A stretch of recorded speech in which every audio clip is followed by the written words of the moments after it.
Cinema Swirl! And sit down, have a bun. It's only episode 31. Once again, traipsing through Tinseltown by way of the North Pole brackets Lapland. Yep. Once again, it's me, Christmas Kevin Mahan, joined alongside the man who's learning about all the films that he rightly should have seen as a child, correcting his childhood one episode at a time, Santa Chaplin. Hello, hi. My Christmas wish is to see some films. Well, we've got a Christmas treat in store for you, because that is why we're going to watch a film today. Yeah. So, you're alright for that? Yeah, no, I'm happy for that. Yeah. Do you reckon the people at Make-A-Wish kind of hope that there's like people like you with small Very wishes? simple wishes, yeah. Just to learn more about film. I've missed some classics.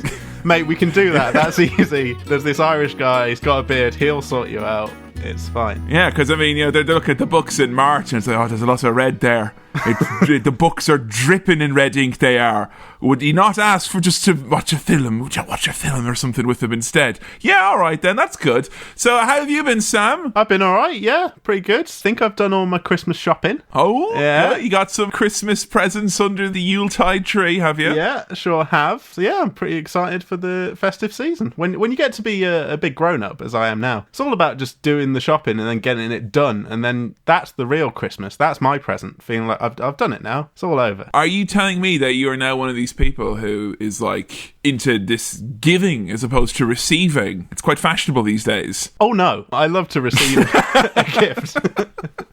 Don't get me wrong.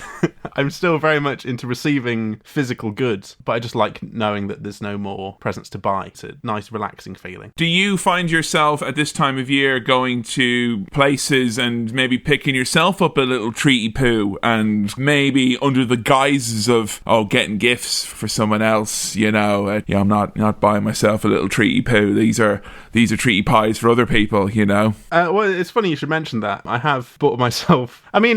yes, I have done that a lot.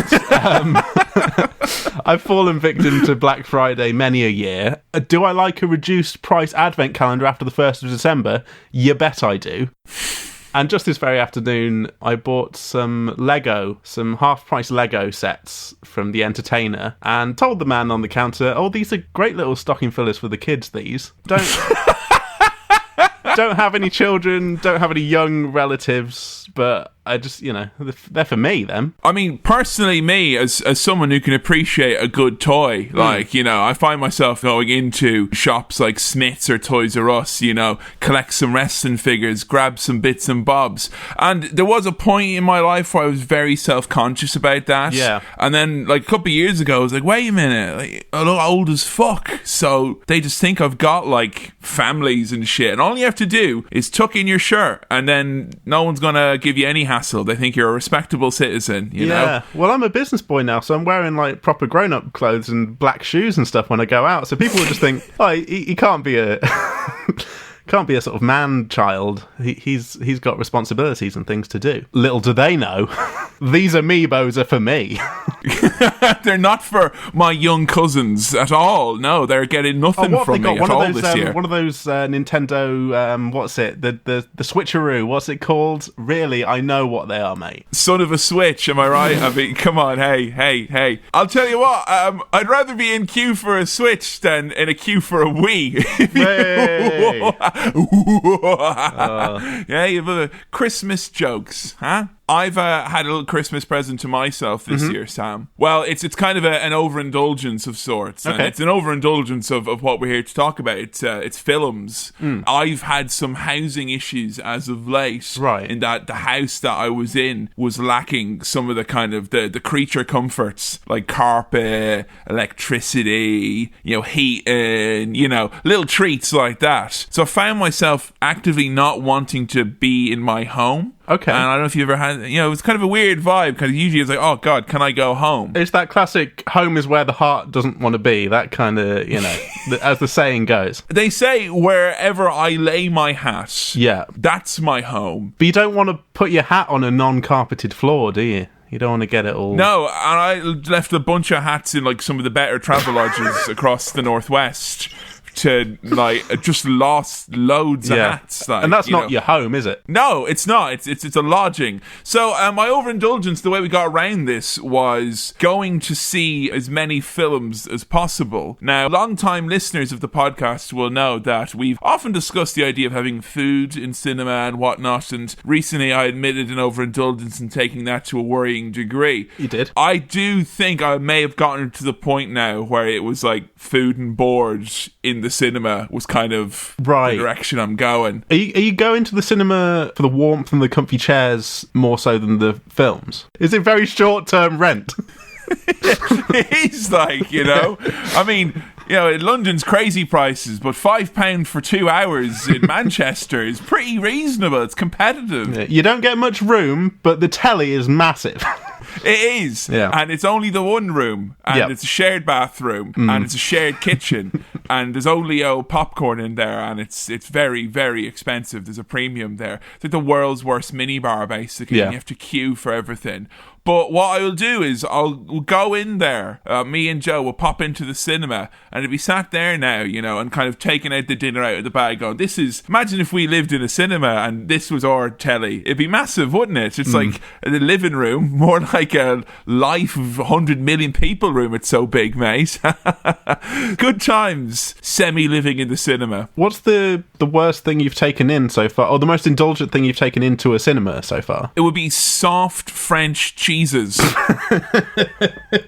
Right. Were they... Did I stutter? I said...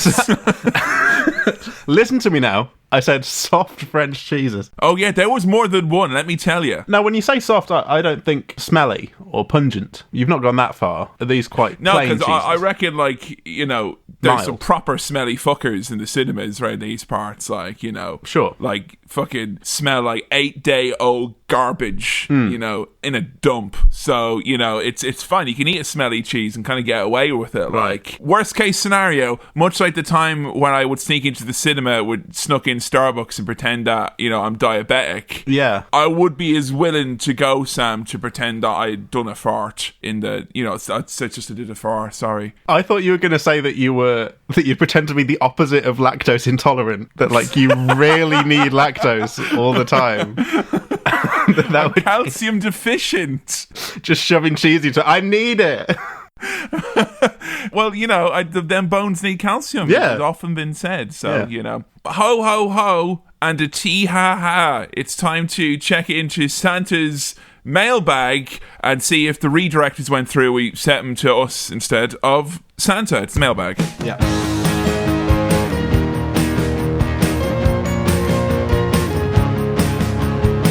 Right, we got some lovely Christmas letters here to cinemaswirl@gmail.com. That's cinemaswirl@gmail.com. Bobby writes here, "Hi gents, hello. Hello. Myself and my friends always have a debate on what does and doesn't belong in a Christmas dinner meal. Right. One of my friends has peas, and this has already gotten weird. Like, I'm just out of my comfort zone immediately. Like, fucking peas. Well, we know where this is going, right? One of my mates has peas, and I've always said that Yorkshire puddings aren't a Christmas dinner staple, even though I love them. So, guys, you have a blank dinner plate. Fill it up with your perfect Christmas dinner. Starter and desserts are also intriguing if you want to be adventurous. Love the show. Keep up the great work." Sam, this is a very interesting one because any time where we can exemplify and rile up the divide between England and Ireland and any differences there, I always think that's a plus for us. Do you think there's a discrepancy between our Christmas dinners, culturally? I already know that there is. Okay. Absolutely. Because I remember when I was like 12 or 13 and finding out that you fucking have like sausages and bacon in your roast dinner. Yeah, well, we don't have them separately. They're formed into their own special thing. They're in there though. It's like you've gotten like breakfast is basically up sticks and snuck its way onto a dinner plate. Fucking bacon and sausages. Right. And don't give me that the chipolatas, mate. Way! Way! Bloody chipolatas! Come on. Let's go chipolatas. Let's go chipolatas. No. So, yeah, I already know there are discrepancies there, but you know what, Sam? I'll let you take the lead here. Let me know what goes on your Protestant Christmas plate. So, was it cold ketchup, tiffin, and Bovril, is it? Now, come on.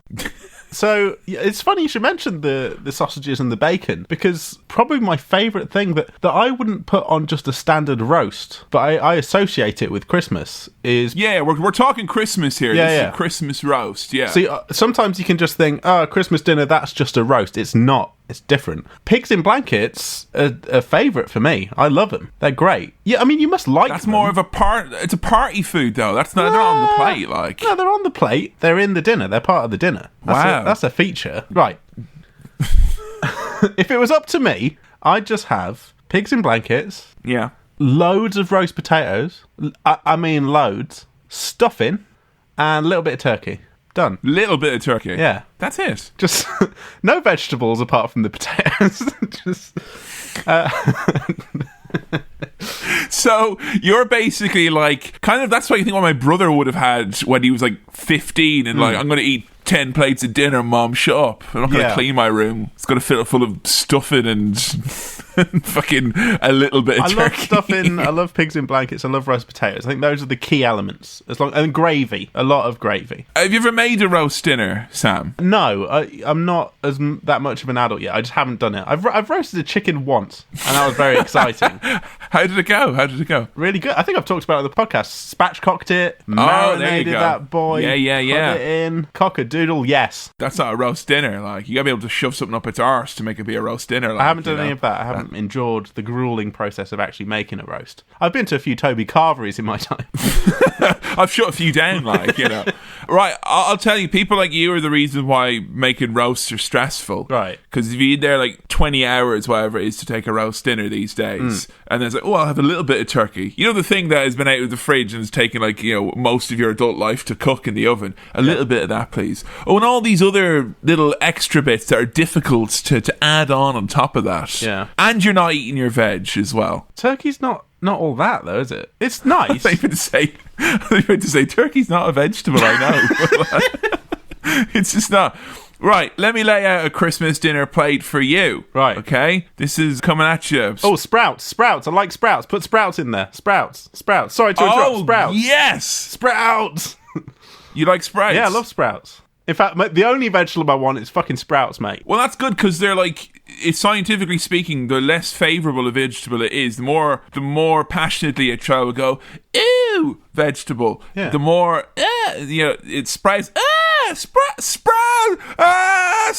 You know, kids hate that. Like, but they're really nice. Oh, they're great. They're really great. You know, I don't just mean like when you get sprouts and you cook them with bacon. All right, that's fucking chicken, just mate. Yeah. Regular old sprouts. Okay, here we go. This is the dinner plate. Okay, turkey. Yeah. Okay, little bit of the white, little bit of the dark. Okay, you gotta have a little bit of both ends there. All right. Sometimes, if I'm indulging, I might go for the drumstick. You know, and it's not like a fight because no one likes the drumstick. I just kind of I'll take it. Stuffing. Yeah. Important, obviously. Mashed potatoes. Nah. Roast potatoes. Yeah. Okay. All right. Carrots. Brussels sprouts. Yeah. And the thing that you're missing there, really. Okay. Oh, stuffing as well, obviously. But ham. Where's your ham? Ham. Ham. Ham. Yes, ham. Not hard as the motherfucker, as in like swine, you know? No. Yes. Why are you having ham there? Ham, turkey and ham, the classic combination. I am picturing like wafer thin ham that you've just like dropped on the side. I know you mean a ham. No, like a roast ham that has a glaze and fucking cloves and shit. No. Turkey's the meat. That's the main. Yeah, but that's turkey what you get on his own. Mate, you're after Luigi. I want Mario and Luigi. I want the fucking Christmas brothers here. You know, I've got the princess is in another castle. Yeah, you know, the princess is in another Toby Carvery. I need my 1 and 2 right now. I need my turkey and I need my ham. Those two together, the sweetest of meats. If this was just a regular old roast, then I'd be more forgiving. But for Christmas, I don't associate with ham with Christmas.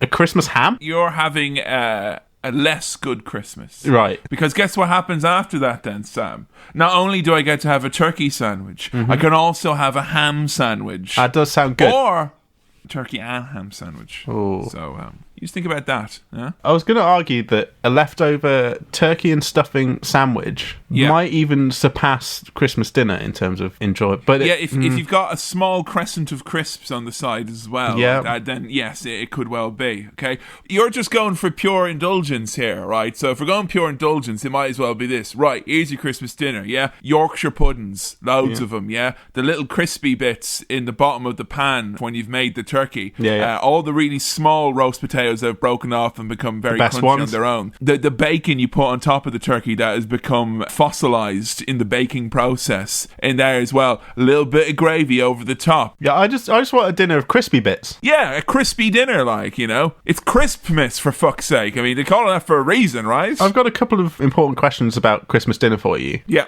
Number one, cranberry sauce, where do you stand? We never have it. No, me neither. But and even though I don't like sweet and savoury things, I have been to IKEA quite a lot, and I will have the teaspoon of lingonberry jam. Right. You know, I'll put that in there. It does complement the dish. Okay. So it could work. Furthermore, is bread sauce what I think it is? And what do I think it is? Do you think it's like a thick, white, savoury sauce? I've seen it. I've never tasted it because it just the name puts me off. It's an English thing as far as I know. But that being said, my mum knows how to make bread sauce and has made it a few times. Like, because I think I went to her a few times. Like, bread sauce. She's like, yeah, bread sauce. And I'll show you how you make it and all that stuff. So this year I'm asking for bread sauce, like, you know, because it's a favourite of Joanna's. You see. Do you just pop some Hovis in a roux and try and combine them? I don't get it. I don't get what it is. I just never expected to hear you use the phrase in a roux, you know? Smart grown up now. Joe, do you know a recipe for bread sauce? Well, do you want me to tell you how to make it? Roughly, how does one make bread sauce? You need bread. Bread. Cream. Bay leaves. Salt, pepper.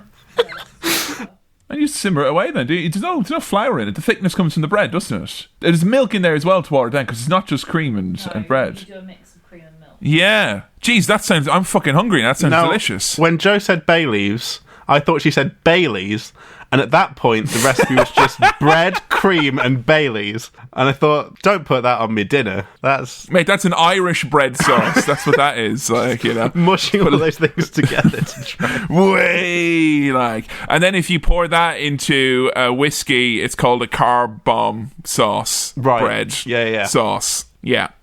So that's how it works. I think Bobby in that email mentioned starters, which that's not even a thing. What? Christmas you dinner. Don't have starter? What do you have as a starter? Well, at midday. Right. Well, beforehand we'll have like a little seafood guy, half an avocado, a little bit of smoked salmon, a little bit of prawns, some little salady bits, some brown bread. Remind the old man of the sea. You know, my dad comes from the ocean, so, you know, he likes to be reminded of salty things. The furthest I'll go is dipping into a tub of cheeselets. Cheeselets? You know cheeselets. Are they like twiglets? I don't know cheeselets. You don't know Kevin. Okay. Right, this Christmas, go out and buy some cheeselets. At this time of year, they're legitimately called treeslets because... because they shape them like Christmas trees. They are the best. Treeslets. They are the best crisps. Treese, as in like trees? Like cheese that has been derived from the sap of a fucking tree? Yeah, like tree slit.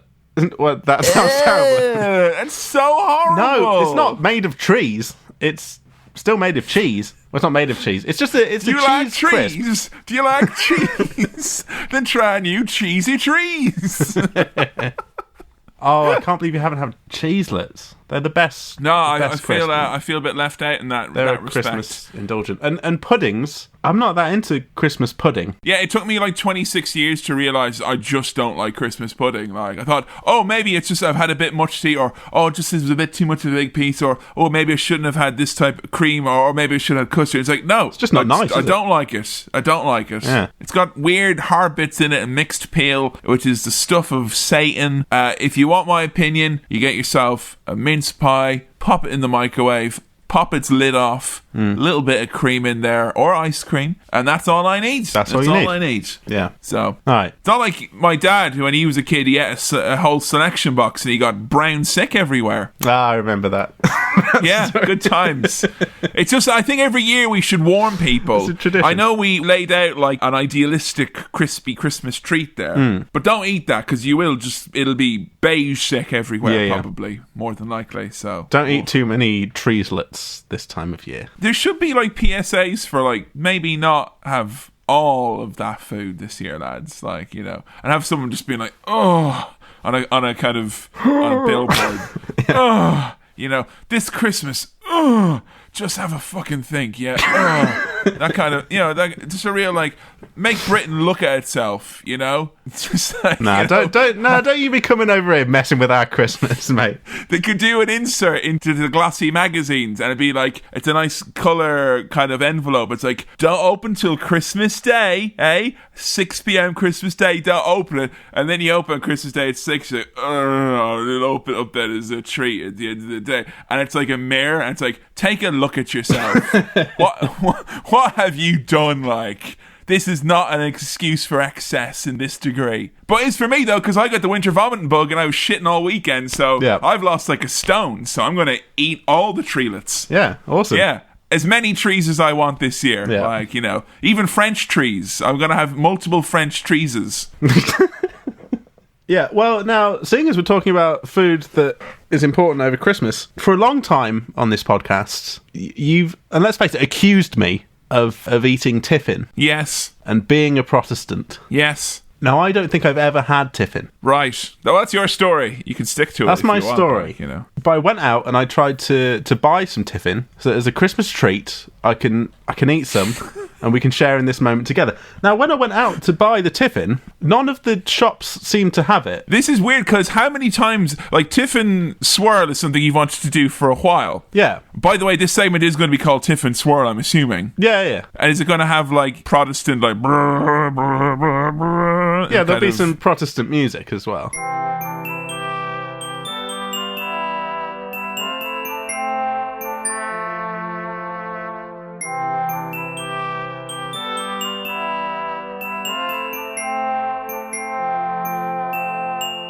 Protestant horns, the horns of the Protestants. The Protestants are coming. That kind of, that type of thing. But you've tried multiple times to get it, right? And like every time it's like, we'll do Tiffin Swirl, and you've never been able to find it. I made a concerted effort last week to get some, but I walked around all the different supermarkets. Now, this was in a city centre, so these are kind of compressed supermarkets. These are not your big box mini-marts. supermarkets. Mini-marts. Yeah. I asked staff members, and I don't normally do that, but I was in such desperation. But the amount of like confused shrugs I got was amazing. I felt a lot like on The Apprentice when they have that task where they have to go around getting things for Alan Sugar and they don't know what it is and they're just ringing up random places going, do you know what tiffin is? Do you sell tiffin? Have you got and they're like, no, we don't sell tiffin here. We don't have that here. Is it pronounced tiffin? Is that how you say it? Do you have typhon? Do you have typhoid? Do you have it? We've got typhon. Come over, yeah. Now, that's interesting because this was Nottingham you were looking around, wasn't it? Mm-hmm. Now, there's two bits of evidence, I think, that I can back up the reason why this was an atypical situation. Yeah. Number one, we get probably every week either an email or tweets or Facebook posts with pictures of tiffin. So it's out there. Up your game. Right. Second of all, this was after the royal engagement had been announced. Okay. Where the higher up in the brood of the royal insect family, they're getting married, and they did a walkabout in Nottingham, didn't they? They did do a walkabout. They didn't go to walkabouts in Nottingham. No. Not for a few cheeky bevs. They've got almost like a passive buff of like, they'll just hoover up that tiffin then. Right. So they've taken all the tiffin. You're talking about them a bit much now. They'll probably come into your room and eat the bit you've got now. Like, so it's just, why is there none in Ireland? Why do you think they came here? Yeah. Nom nom nom nom, mate. Yeah. I see. Okay. That makes sense. Greedy minds, fucking sticky brown fingers. Yeah, I know what they're doing. Yeah, they're fucking eating it all up. I did start to think that maybe this was some sort of long-term prank that you'd been pulling and that tiffin wasn't a real thing. No, it is a real thing. What happened, though, as well, is Brexit as well, right? And that's where it's going to hit home. I've never tried that either. I don't know what that tastes like. Hey. It's like a biscuit, but more confusing. However, a Christmas miracle did occur, and I found some tiffin. Now, I don't know if you can see this. It says McVitie's Digestives on it. Yeah, it just looks like you had a tub of digestives, and I was going to no, you're going to have to start over again. But it says mini milk choc tiffins. Okay. Is that tiffin? Have I bought tiffin? Usually it comes in a tray. Not a tub. No, I was going to say that's probably the most Catholic tiffin I've ever seen in my days. Like it's thank you very a bit much. rough around the edges, isn't it? Kind of. That's like a tiffin that's been forced to being taught its bread and butter and its language out in the fields. Like kind of. Yeah. That's a tiffin that's been affected by penal laws, is what that is. Okay, I mean, if this is what tiffin normally looks like, then I can probably get on board with this. This would sit right alongside the cheeselets. It's in tub form. This could become part of the tradition. Shall I crack it open and shall I have a bit of tiffin? Oh yeah, I mean it's gonna be great. This is gonna be like watching a bamboo eating panda. Like this is just like a product and a being that are just naturally meant to be with each other. Okay, let's see if I can get the sound of the tub opening. There we go. Nice. There's some tiffin here. This is a piece of tiffin. Okay, a little piece of tiffin there. How does it feel in there? Touch it between your fingers. It's pretty solid. Yeah. Dense? Like more solid than a mini Snickers, or it feels quite heavy in my hand. Okay, yeah, heavier than a regular mini digestive. This is not a chocolate digestive. I can tell that from looking at it. It is. It's a small brown square. Yeah. Now I haven't looked at the ingredients or really what tiffin is. In the spirit of Cinema Swirl, I've just thought, I'll look at the cover and then not. It's got the blood of the Fenians running through it. No, it's good. It's got raisins. All right, I'm going to take a bite. Okay, here we go. Let me hear that chew.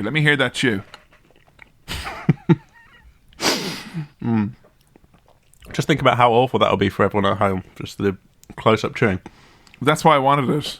It's all right, isn't it? It's all right, that. What's in it? Has it got biscuit? There's a bit of biscuit in there. Yeah? Definitely some raisin. Yeah. Chocolate. Yeah.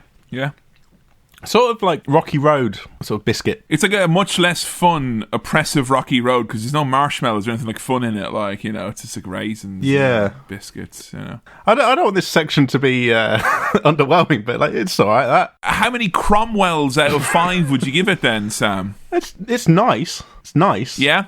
Well, he wasn't. He was fucking horrible. Well, like a three Croms. Three Cromwells out of 5. Yeah. Any lower, he'd cancel Christmas again, the bollocks. So there you go, you heard it here first. Christmas movie! It's time for a Christmas movie. And Sam, I'll tell you what, mate. You know what my favourite Christmas movie is? It's Die Hard, isn't it? We're not doing Die Hard. You've already seen Die Hard, right? I have seen Die Hard, yeah. But I think that Die Hard's a Christmas movie. It's not like you wouldn't typically think that, but like no, it's not. It's an action movie. You're wrong. That's not a Christmas movie. It can't be a Christmas movie. It's Chris Kringle, Bruce Willis. Yeah, Ho ho ho! I got a machine gun. More like ho ho ho! I've got gifts and reindeer. Was what I would typically expect. That sense. That's not a Christmas movie. That's a Die Hard movie, isn't it? Hey, it would be really funny if you had like on Christmas Day and you go, "Oi, Nan! Oi, Nan! Get over here, Nan! All right, you want to watch a Christmas movie? Oh yes. All right, now let's pop it on then, right?" Wait, it's Die Hard! Up yours! Fuck you! You got punked. Boom! Take that, Next Nan. 2 hours, you can't leave. So, bam. Got you on a technicality. So this year, we were looking at the Christmas movie list. And there were a number of requests for Christmas movies. And I think we owed it to ourselves to do a real classic Christmas movie. Because you had to sit through some Christmas bollocks the last 2 years, Sam. Yeah. You happened to watch Jingle All the Way. Year before, you had to watch Santa with Muscles. The year before, The Wrestler. The Wrestler! So, all the Christmas in the classics. spirit of Christmas time, I literally was like, we could do Miracle on 34th Street or Gremlins. Yeah. Miracle on 34th Street or Gremlins. So naturally, we went with Gremlins. So Gremlins is our movie du jour, the horrifying kids movie, in inverted commas, responsible for us needing a rating between PG and 15s because it was so divisive at the time. Have you heard anything about these lovely gremlins. Right, when you suggested Gremlins as the film we were doing for Christmas, I had that actual thought of, that's not a Christmas movie. Is it a horror movie or a creepy movie? I don't associate it with Christmas. It's not like Die Hard or something, which can It's not like a proper Christmas movie. Yeah. I have heard of it. I have heard people talking about it. In fact, I actually walked out of my office at work because someone started talking about, oh, it's like that bit in Gremlins where the lady gremlin. And I was like, I'm getting out of here. Stop it. So I now know there's a lady gremlin. That's great. So this is the first time the podcast made you leave a room. Yeah. That's great, man. The lengths you go to for this thing, like. Yeah. I pretended to go to the toilet. Record a podcast the weekend. Sorry, guys. Yeah, check it out on iTunes. Yeah, sorry, guys. Gremlins. We did. I just snuck off very quietly. Oh, so do you know what does the gremlin look like? Right, now the gremlin, I know what it looks like. Gremlins. There's plural. Now, right, okay, you mentioned that. Is Gremlins therefore the sequel to Gremlin? If I've learned anything from Alien and Aliens, No. is this actually Gremlin 2? No, this is Gremlins. This is the original. There was Gremlins 2, the new batch, Right. which had a great turn by Hulk Hogan and Christopher Lee, but no, Gremlins is kind of the main one here, yeah. Okay. I know that they kind of look like Ewoks a bit. Ewoks. Yeah? So, like, cute. Yeah. Furry? Yeah, little furry kind of ugly, cute kind of troll little furry dorks, like little tiny little freak things. Kind of They're like cute. they'd waddle, like, would they? Kind Yeah. of. Yeah. Okay. Yeah. Just cute little That's things. very cute. Yeah. Move over, Porgs. Is Sam Chaplin's in town, huh? I saw, because it's quite recognisable, the face of a gremlin, isn't it? The little cute face of a gremlin. I saw that once Yes. in I think Primark or Topshop or one of those shops on some ladies' underwear. Just a gremlin face. I thought, is that good? Is that what anyone wants? A gremlin face. Yeah. It's a welcoming symbol, I guess. It's it's friendly. Yeah. I've just thought about why that might be a thing. Anyway, go on. What do gremlins do then? Like these cute, cuddly gremlins? Well, they gremel, don't they? No. Gremlin about. I don't know what their whole vibe is. I'm guessing that. I mean, judging from what they look like, what would you reckon their vibe is? Well, like the Ewoks, just kind of walking around, having a good time, being like fun little cute things. I don't really think they have a They probably have their own little village. Okay. Where they, they run a little shop, maybe a post office, a school, all the little gremlin. So stuff. they're civilized then, the gremlins. Well, they could be. They could be. They Yeah. could be. Okay. I don't know if they can talk. You don't know if they can talk. No, I imagine they communicate in sort of beeps and boops kind of. If a gremlin could talk, Sam, what would he say? I'm a gremlin. I'm a gremlin. Now, I tell you what he would say. No, here's something I know through popular culture. They'd be like, oh, don't put water on me. Ah, okay. So you're aware of some of the gremlin rules then, Yeah. okay? The famous don't put water on me. Don't dampen them. Don't dampen them. So Yeah. they don't like the damp. What, any other rules for gremlins? That's about it. Don't wet them. Yeah. No one wants to get wet. I think the gremlins will be like, for fuck, just... So what do you reckon will happen to a gremlin when he gets wet? Oh, it'll get bloody miffed, mate. It'll be proper cheesed off. Well, sorry, treesed off at this time of year.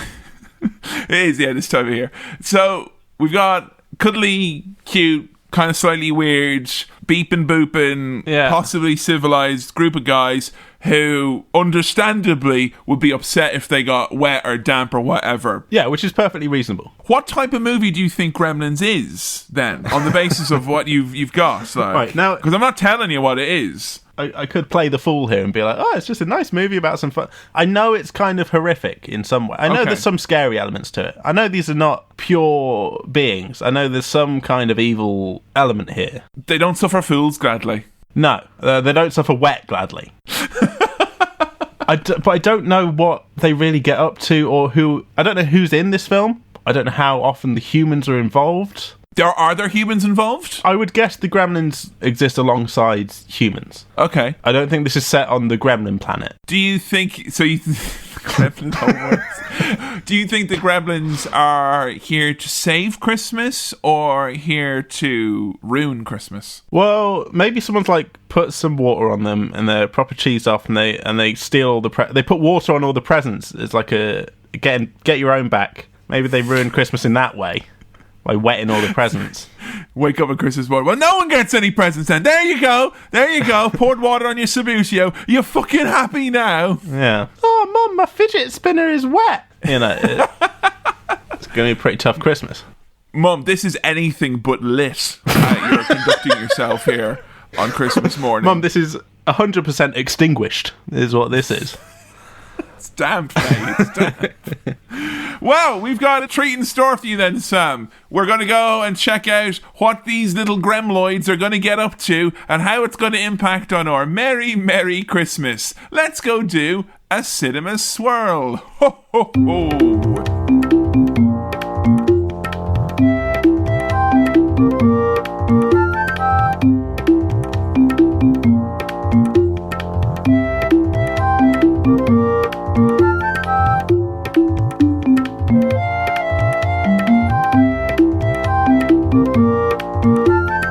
Welcome back. After having a little bit of a gremlining there. Gremlins, the first batch, not the new one. Sam, initial gut reaction. Yeah, that was good, wasn't it? Yeah, wasn't it? Yeah, that was fun. I thought it was almost like to the level of not nearly like an Adrian moment. Like we had Rocky when you thought Adrian was just some lad down the pub, like.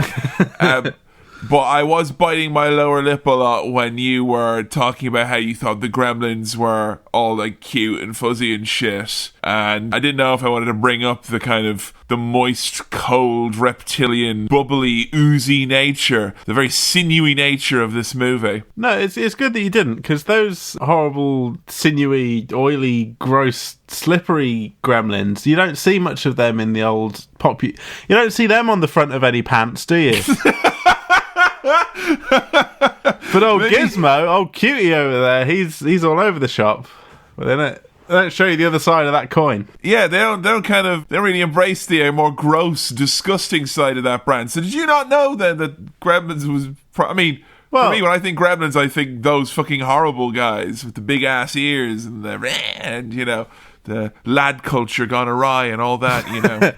I knew they'd be wrong-uns, but I didn't know to what extent they'd be wrong-uns. I didn't know what they'd transform into. Yeah, but they're wrong-looking-uns as well, not just wrong-uns. They are wrong-looking-uns. They are wrong-looking-uns.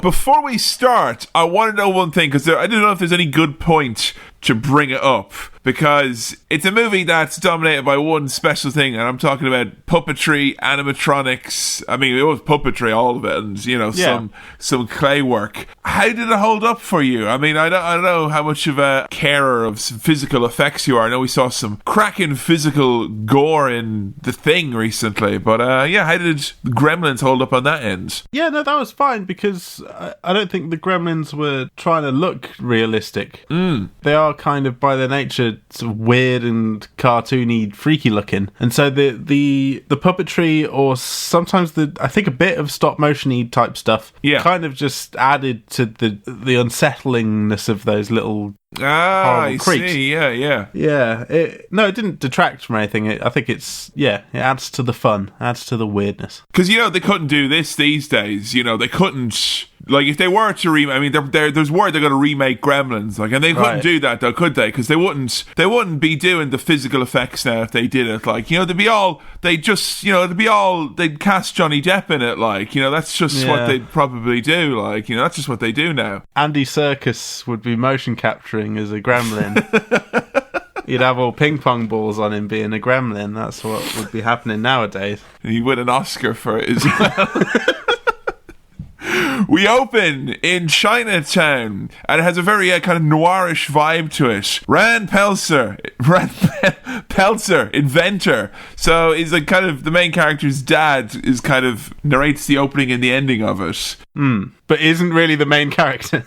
He's not, no. He's kind of a facilitator of what happens. And he does say at the start here, he's kind of like, and oh boy, you won't believe the story that I have for you, kind of. But he doesn't experience most of what goes on. So, I mean, is this tale embellished by its very nature of its telling? I mean, who are we relying on here? Well, if there's a man who's going to embellish things or make them unnecessarily convoluted, it's the inventor Rand Peltzer, who... just double checking that name. It's just snake oil salesman name, like, you know, he's up to no good. If anyone's going to put silly extra bits on stuff, it'll be old Rand. He does. He's a penchant for inventing. He makes the illogical logical, the untangible tangible, the unflavorable flavorable. He's got all sorts of inventions. It's basically like, I've watched a lot of Dragon's Den. I assume you have as well. I don't know if you've ever dipped your toe the other side of the pond and watched Shark Tank. No, I haven't, but I've been meaning to. And they get some proper sad fucking weirdos on that, like real bottom of the barrel, just a fucking absolute drex, like. Right. And he reminded me of one of those Egypts. Because you can't imagine Levi Roots going down into a shop in Chinatown just being like, reggae. No, I couldn't imagine that sneaking down the stairs, singing his little song, showing him the sauce. I just kind of would hope that Peter Patil would kind of put manners on this lad and be kind of like, look, you're just fucking, nothing you make works. He's a useless inventor. He's in Chinatown. He's looking to unload some merchandise, but he's heard tall tales of an amazing store where he's been led in by a young boy of about 9. And the young boy is basically takes him around the shop and he's like, whoa, is this stuff real? And the kid's like, yeah, everything here is real. Yeah, it's just a load of stuff. And I was like, was the dad like kind of, whoa, am I in some sort of like spiritual reality here? Whoa, are those crystals real? Maybe he's just saying, like, are these genuine antiques rather than, you know, trickery? I don't think he thinks he stepped into some kind of VR world. No, I mean, I was not coming in. He's like, are you sure these are genuine knickknacks? Like, this isn't some sort of knockoff. I don't want no knockoff knickknacks. Yeah, I don't want no knockknacks. I don't want none of them, like, you know? I want legit knacks, all right? So he's having a go around, and he's basically trying to pitch as well in the store to the mysterious-looking owner. He's like, oh, mate, if you're like me, you know, you probably need one of these. And he genuinely pulls out a fidget cube. Yeah. Like, it's got all the bit. Like, I mean, I had a fidget cube, and because I bite my nails really bad, like, I'm really terrible for it. So I got a fidget cube to stop doing that. And then I got a little bit bored of the features. His has got loads, though. You could have a shave or a brush of your teeth with that one, couldn't you? You know, you can't do that with a fidget cube. No. Or you can do a switch back and forwards. Yeah, you know. Have a shave. I mean, I like to press a switch and then a green ooze came out of it. That feels like, you know, that... Try flood the market with that, like, good luck. I don't know what toothpaste... Was that toothpaste? Because, oh boy, there was a lot of it, and it's a horrible green colour. No, it is. It was toothpaste, because he said, all right, picture this. You need this bathroom buddy, because imagine this. You're on the train, you've not brushed your teeth, you've got a serious case of, and I quote, dragon breath. And he goes, you take out this bad boy. Now, like last week, me and Sam were meant to record this podcast last week, but I had dragon arse, so we couldn't do it. Like, I had proper, like, dragon arse, dragon tummy, like, dragon intestines, you know. You were a bit of a bathroom buddy that week, weren't you? know, absolutely. You know, the hanging out there was my buddy. And a bucket buddy as well, actually. Well, but he gets introduced, he hears the wailings, this little noise is being made, and it... That's my little gremlin. Well, he's a mogwai now, okay? Sorry. You know? Sorry, mate. So he's basically coming up here now with big dollar offerings. He goes, I'll give you $100. And much like The Apprentice earlier, he doesn't know how to do no deal. It's like 100. No, okay, 200.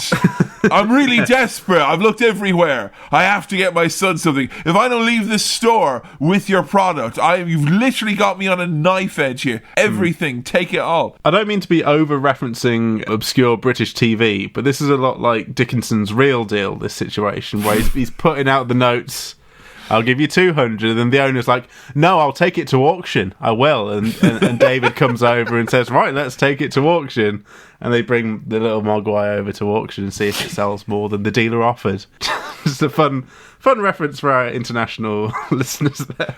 And it's great because even the people in the UK are like, Sam, Might not know what I'm on about. I don't know what you're on about because I'm not watching TV at like 11 in the morning on a Wednesday.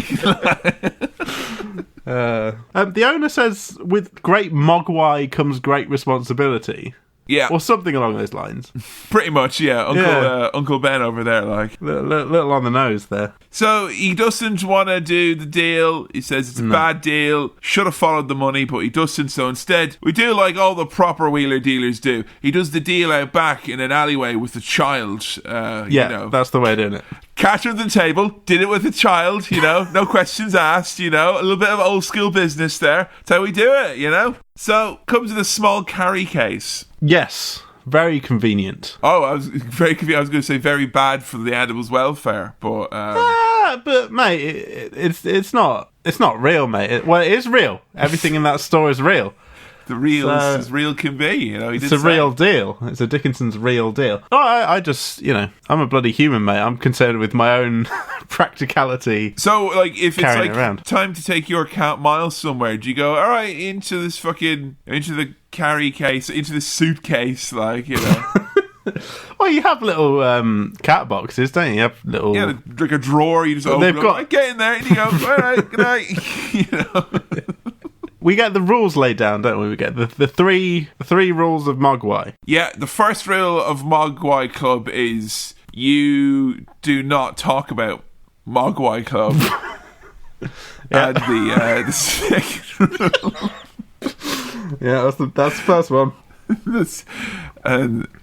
I shouldn't joke about a serious movie like that. Like, it's important. It's a really important movie, and I'm sorry that, like, I made fun of that serious movie, because it is. It's like kind of, like how different generations have important pieces of culture and all that. It's like The Matrix or something. It's like you just can't be mocking that willy nilly. Like, I just don't think you got it. Really, I don't think you understood it properly. No, I didn't. And like, maybe it was residual from Jared Leto's performance in Fight Club, where maybe in the corner of his eye,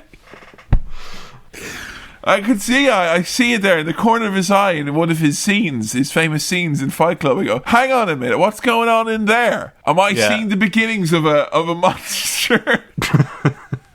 But where does Jared Leto begin and where does the Joker end? Yeah. It's... The first rule of Mogwai Club is don't talk about it. The second rule is keep it out of the old light. Yes, no lice. Okay, no lice. Yeah. You're not allowed to have any wet at all, no water, no damp, nothing of the sort. So you got that one right, yeah? Yeah, I got that one. They don't like wet. And the third one, and this one was disappointing you didn't get, because it was no food after midnight. Right. Now, people don't know this. When I first moved to Lincoln, it was one of the really hard times in my life, actually. I moved completely away from where I was. Kind of knew I was going away for a while, not coming back to Ireland. And I met Sam really early on there, and it was really great. And, I did a bit of stand-up with Sam and all that. And one of the first sets I wrote, I made a joke, actually. And then it was referencing this. And you didn't remember it, so it obviously wasn't good, so that's fine.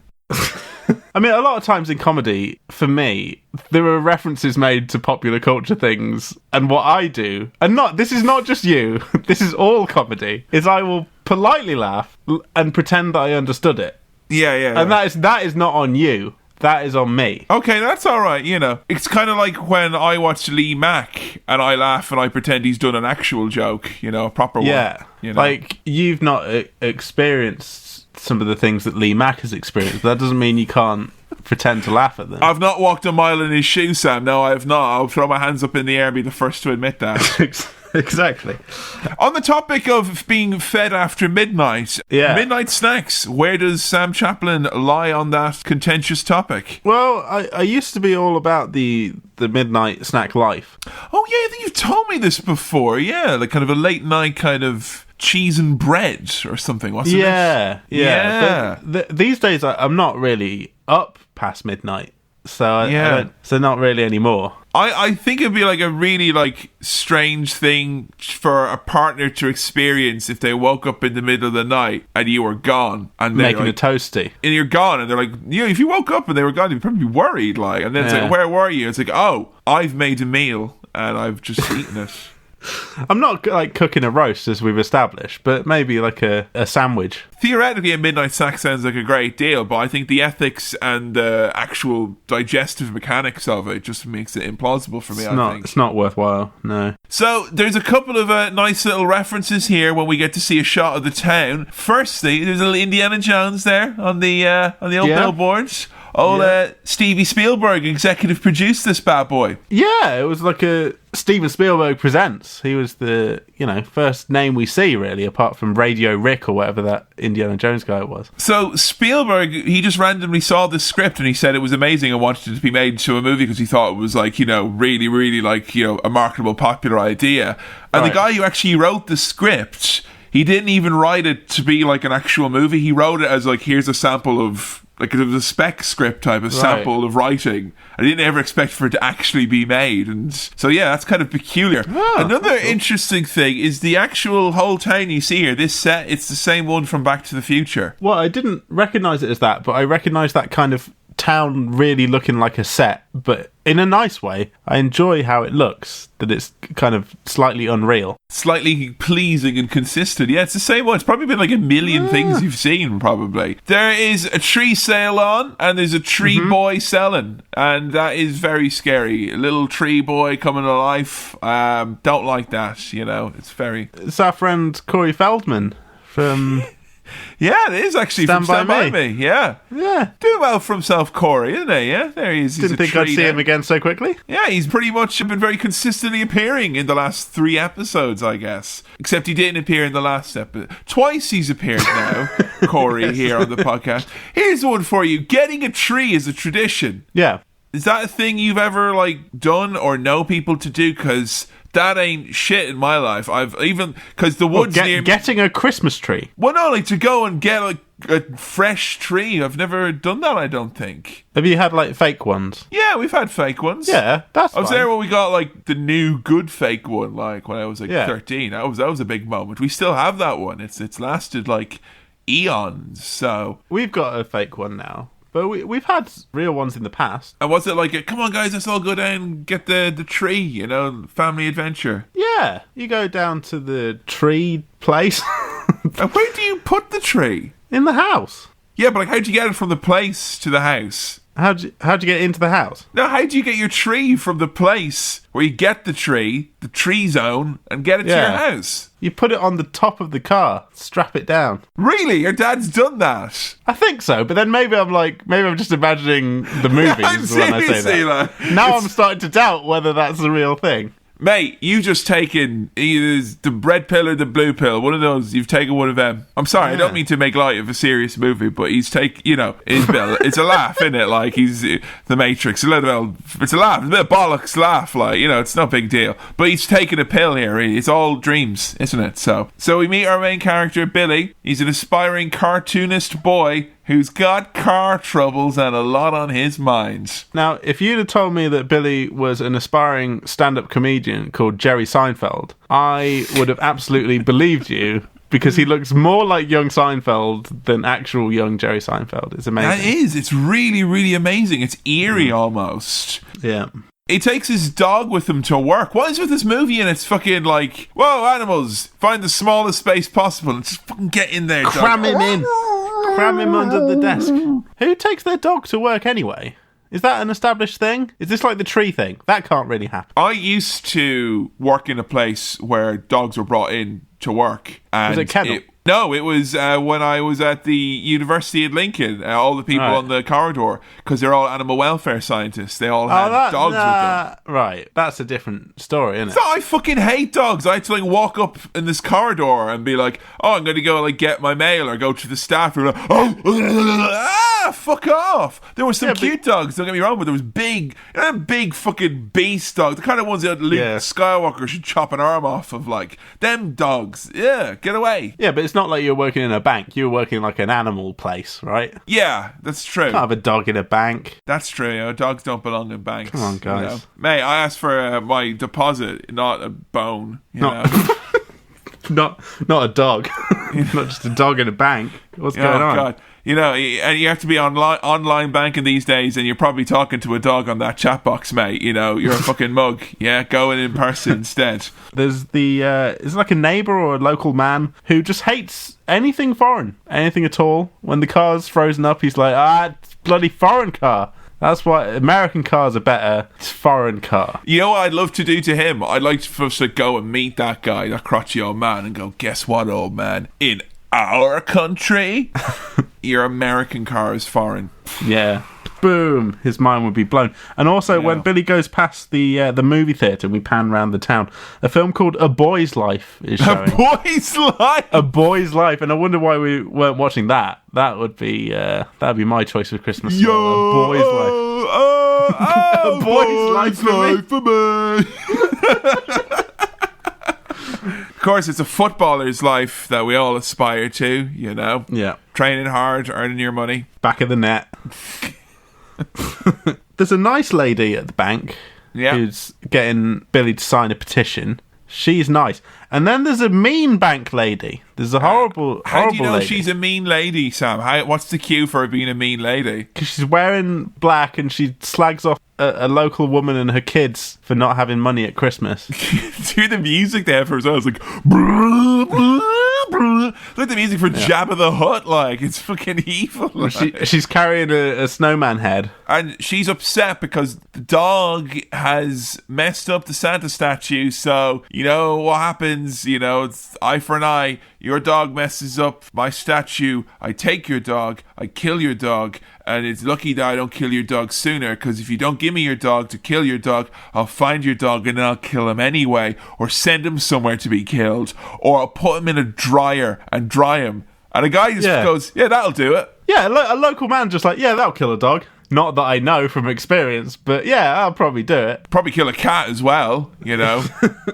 Kill a ferret, kill a stoat, any kind of medium woodland animal. Pop it in the spin dryer. You do like 3 or 4 birds probably before it'll give you any kickback. You've got to pop it on high heat, but as long as you do that. But if you're doing the birds, you got to change the filter. The lids would all be fucking all over the place in there. So Billy's quite reasonable with this. He's like, "Oh, sorry, I broke your thing. I can give you the money." But she's like, "I don't want your money. I want to kill your dog." Yeah, it's blood. It's the only currency she's dealing in. Very quickly established as an evil, horrible character. This lady. I like it. It's stuff like this that makes you kind of go, "Oh, okay, this movie is like it's to a wacky extent." You know, it's a lot wackier than a lot of the other kind of. It takes itself way less seriously than like Back to the Future does, kind of. And I'm not saying that Back to the Future is bad or anything. The dog attacks her, and there's a big old scene, and basically, you know, Billy comes close to losing his job because he's playing fast and loose with the law. And I'm already thinking it's not a good idea that this fucking mug is going to be getting no mogwai. Yeah, that's a fucking recipe for disaster. You can't even look after a dog, and there's already problems. And this is a bank, not a pet store. Yeah, but like, imagine if there were rules for like a dog or a cat. Like, you can't feed your cat after 9 p.m. Otherwise it will become a horrible, evil, monsters scaly cat everywhere. Like, we wouldn't be making this. We'd be an epidemic level, like, you know. Yeah. So we head back home, and Mom does the scariest thing in the movie for me, which is she chops onions while watching TV. Yeah, she's watching It's a Wonderful Life. Merry Christmas, everyone. That's the only fucking bit about Christmas in that movie. I was, again, this year thinking about doing It's a Wonderful Life. Yeah. But I have now seen it. Oh, well, fuck it anyway, I'm then. sorry. But, yeah. You missed your chance. It's not as Christmassy as it initially appears. No, it's not like. It's completely out of left field. Just one bit where he's like, Merry Christmas, building and loan, and then, oh, yeah, it's Christmas. Good. And you all go, oh, yeah. There's an egg gadget they have, which is like, it's everything in the house is gadgets because of this inventor, Bupkis idiot father. Yeah, there's a scene of Billy using this egg invention, and he's very reluctant to use it, but he knows that he has to because it's Dad's invention and he wants to use it. And that's the scene of him kind of using this egg thing and it being completely crap, and he's like, oh, yeah, Dad. And I thought that tells a whole story about the family without really saying anything. Yeah, you're right. He's got this stupid egg thing, and then the mum is like, yeah, Dad's wacky inventions, they're shit, but we've got to use them. Like, she just... This whole thing was conveyed without words, and then she just goes ahead and is like, they fall apart after 2 weeks, but he's our dad, so, it's nice, isn't it? Because you never see that. And, like, these are obviously very good-natured, well-meaning people, because that won't happen in real life. Like, you know, we have to use that. No, we fucking don't. Like, you know, Dad would just be like, yeah, Dad lives in the fucking shed now because he's a fucking idiot, like... Here, invent this. A fucking way out of this relationship, you dolt, moron. What's the worst kitchen gadget you've ever encountered? I don't know if you have roasted a chicken one time. I was wondering if you've come across any gadgets. Any sweet gadge stories for me? I've come across a few gadgets. As we've established in many episodes, I love a bargain. I love a deal, and a lot of the kind of tat that you get offered to you is kitchen gadgets, because you can sell those to any old fool, because it's the one place where there's so many different things that you can you don't need but seem really practical. Yeah. So I bought a thing that is basically a laminator for food. It's you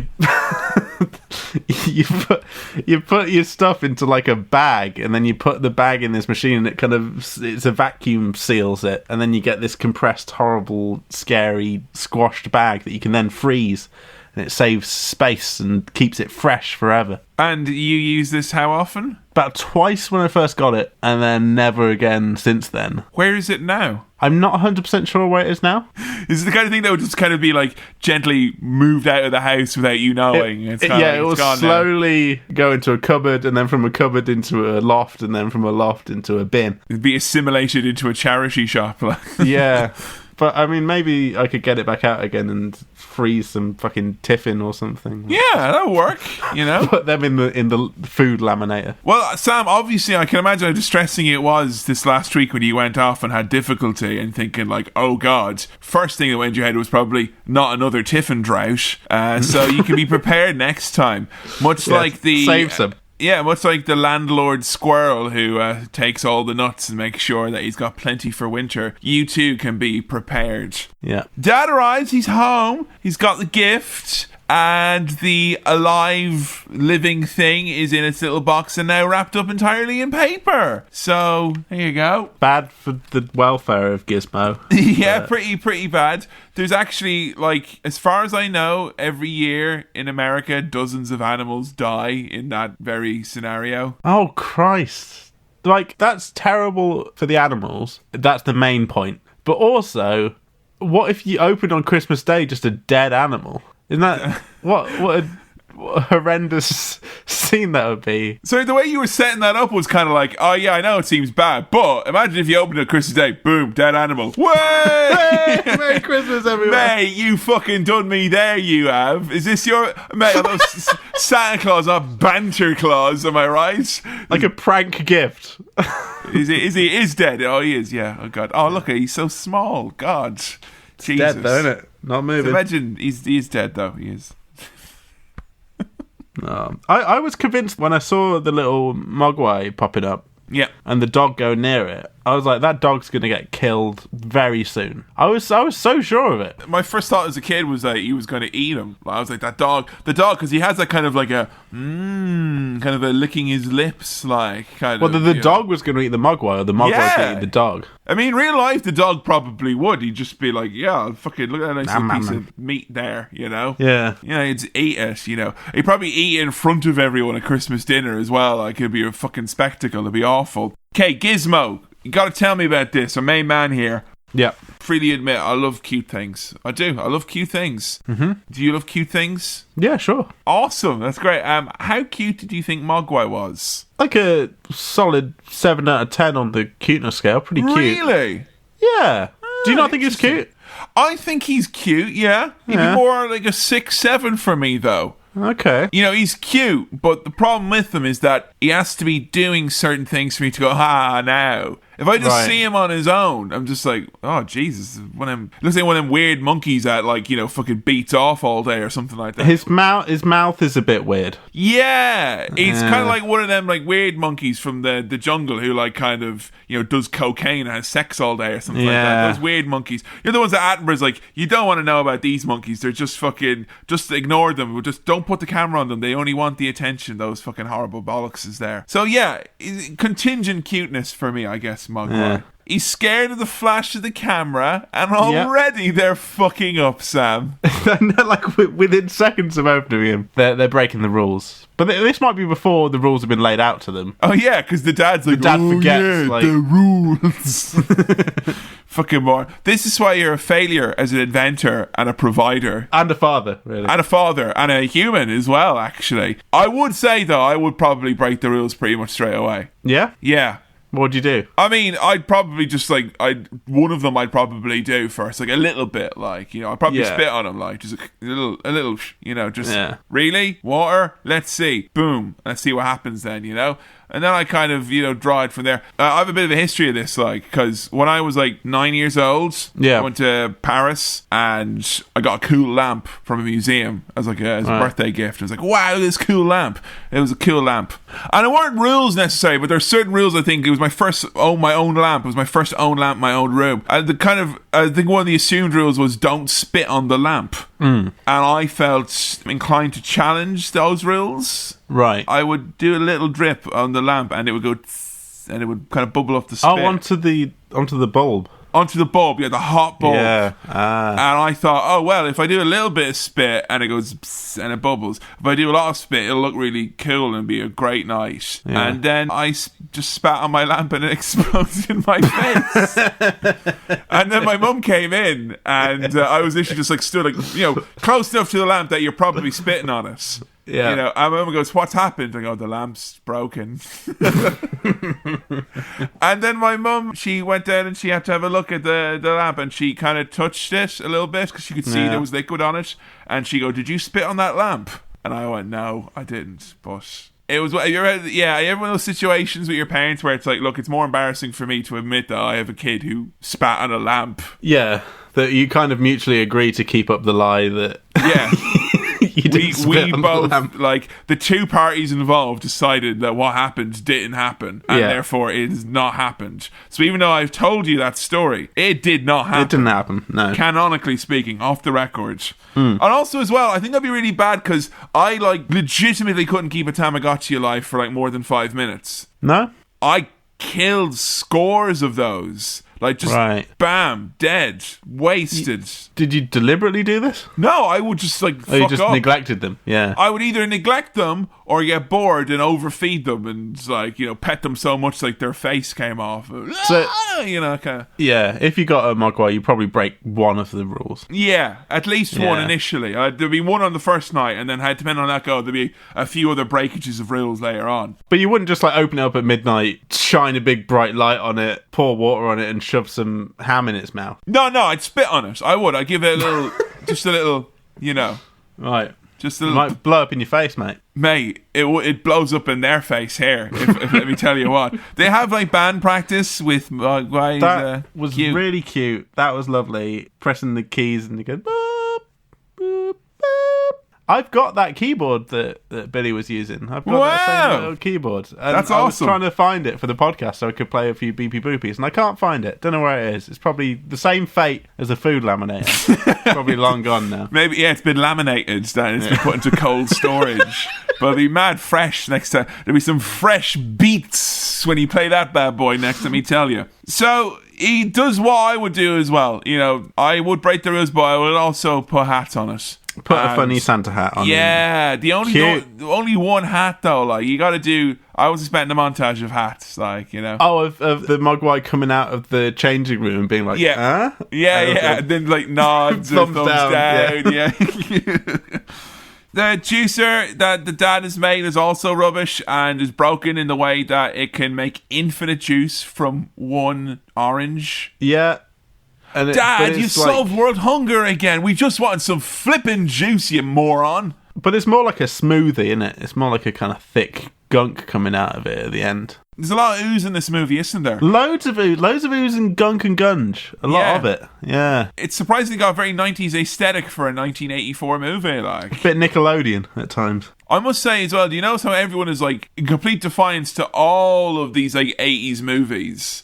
It's like not at all remotely got any character who's like, whoa, an otherworldly creature, we better hide it because like I bet people are going to want to come and the government and all that, like. Yeah. Yeah, everyone's just like, oh, it's this fucking species that we've never heard of. But back in those days, you didn't have Wikipedia, so you might just not know about some animals. You can't look it up, can you? Yeah, but like it could even be like in Stranger Things where they'd be like, whoa, look at it. It's just like another franchise from around this time. Like it's just like, you know, Gremlins or Critters or E.T. or, you know, it's just like another popular franchise. That's what we're doing here is mentioning another one there.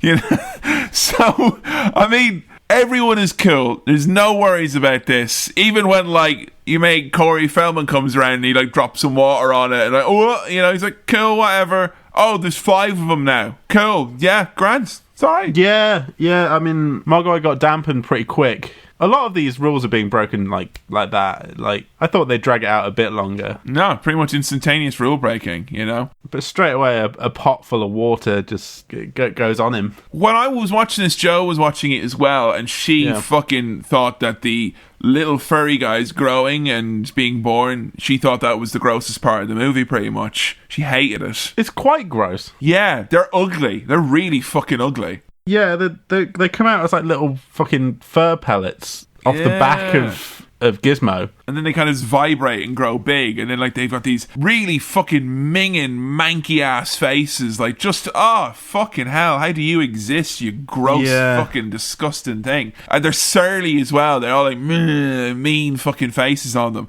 And their ears, they're like really gross. They're like, right, I've got in the spirit of this, because they were been a hock and a hard place of this, they had like a PG and a 15s. That was the only 2 ratings they had. This is one of the reasons why the 12 rating was actually made, was because of this movie. So I've got like a 15s and a non-15, like a more friendly version of this analogy. Which one should I use? I'll go for the grown-up one, mate. Alright, go for the grown-up one. The ears are like grey and veiny, humid, old ball sacks. Okay. And what was the more family-friendly version? The ears are like veiny, humid ball sacks.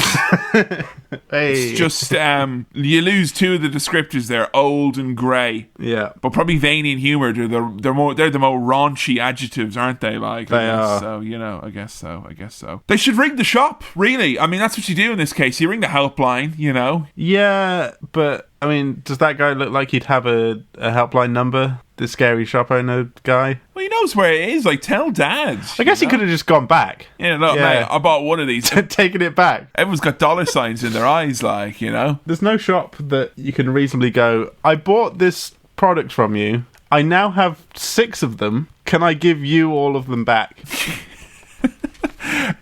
Is that possible, like? An interesting customer service dilemma. I mean, that could be like something that would happen if you maybe bought something in a pet shop that bred very quickly. Yeah. But they usually sterilize most of those things, I guess. So, I don't know. Unique situation, I guess.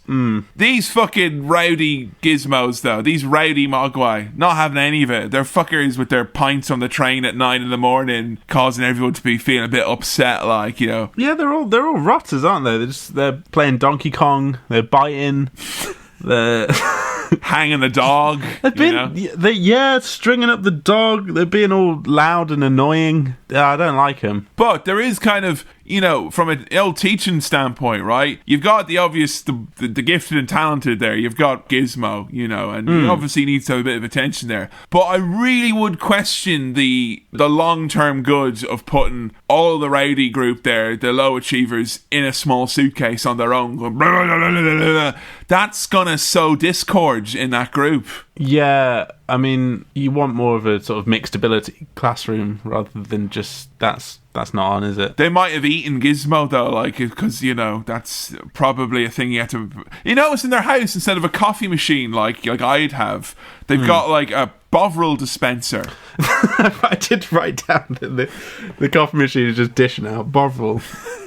It's definitely not Marmite. It is Bovril. Like it's that definite Bovril kind of quality to it. You know? It hangs like Bovril does in a strand. You know, she's all like, "Oh, this is okay. It's all right. I love who needs coffee when you got Bovril." Fair point. It's got vitamins and a hot beefy taste, you know? Now, old Daddy Rand, he sees these things multiplying. He's now seen it. The dad who bought this thing has seen that they've multiplied and that the multiplied ones are kind of pricks. But in his mind, this is an opportunity for the big score for him to make some real business money. Proper. By selling these to every household in America. Now, that storyline never really pays off. I thought that was going to be the thing. Yeah, they really set it up like, yeah, that's the hook.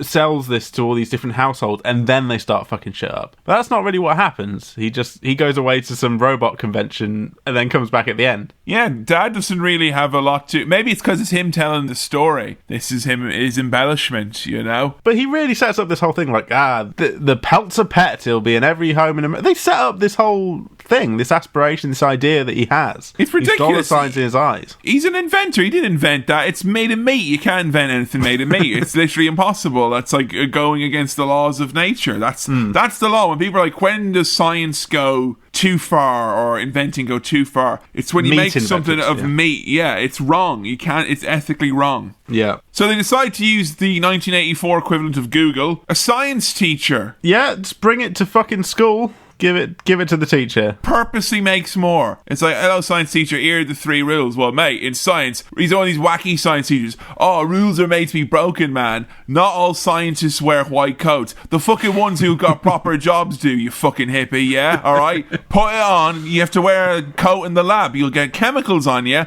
and you will ruin your shirt.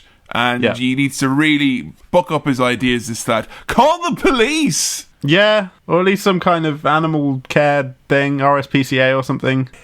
They might be able to sort it out, but instead they're pipetting a bit of water onto it just to demonstrate it. Unbelievable. Science teachers, man, going too far. Risky business. So the farmer starts warning about gremlins and starts bringing up this is like a big thing in America in the 40s, the idea of gremlins. Like, it was like a Walt Disney thing as well. Like, they had a little short film about it.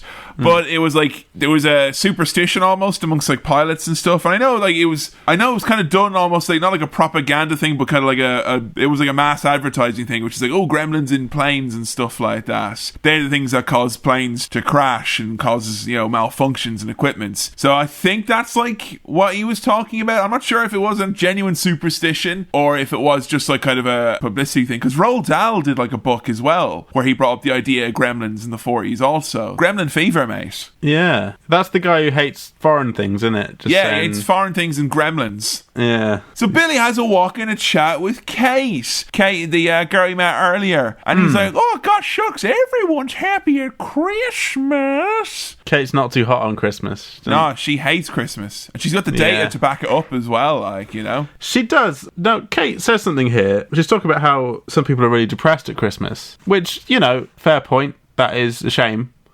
But she really emphasised it with saying, when everyone else is opening their presents, they're opening their wrists.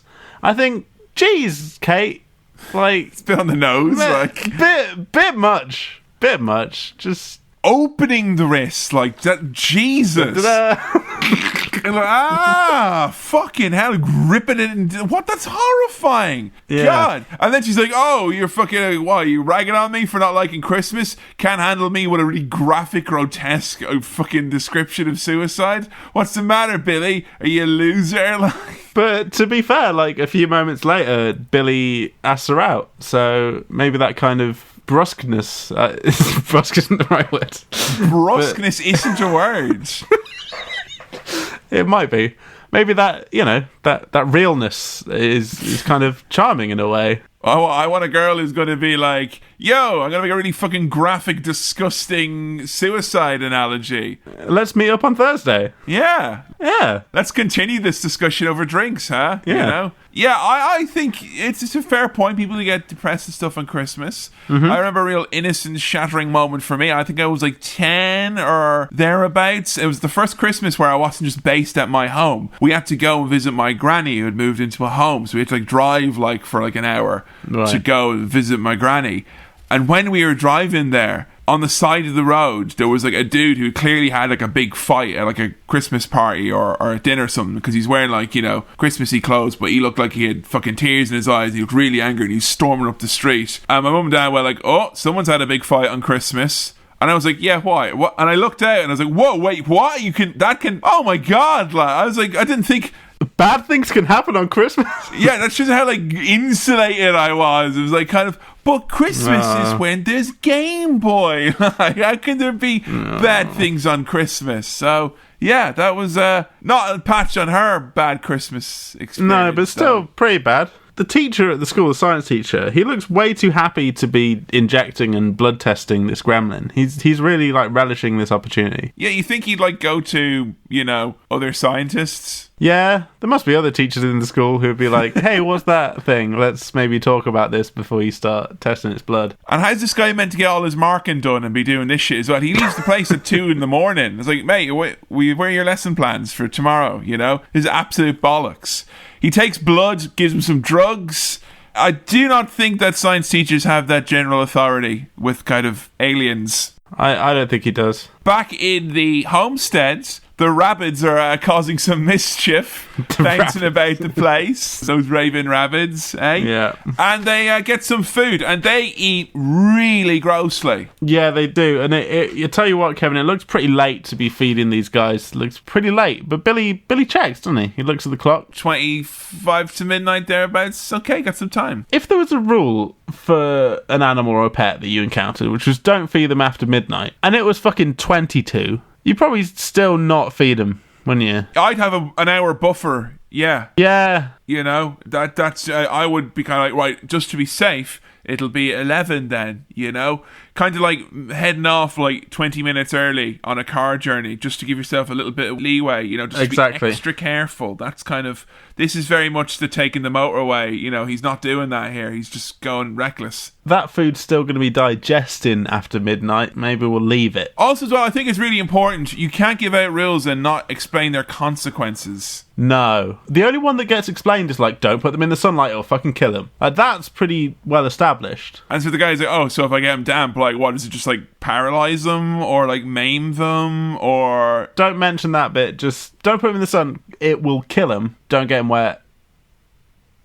Don't feed them after midnight. Oh my God, you'd be so bad at this. What, because I nearly forgot one of them? Yes! Yeah. Have you fed your cat today? No, I don't normally feed him until about after midnight kind of time. Just pretty late on. Yeah, he's been fed.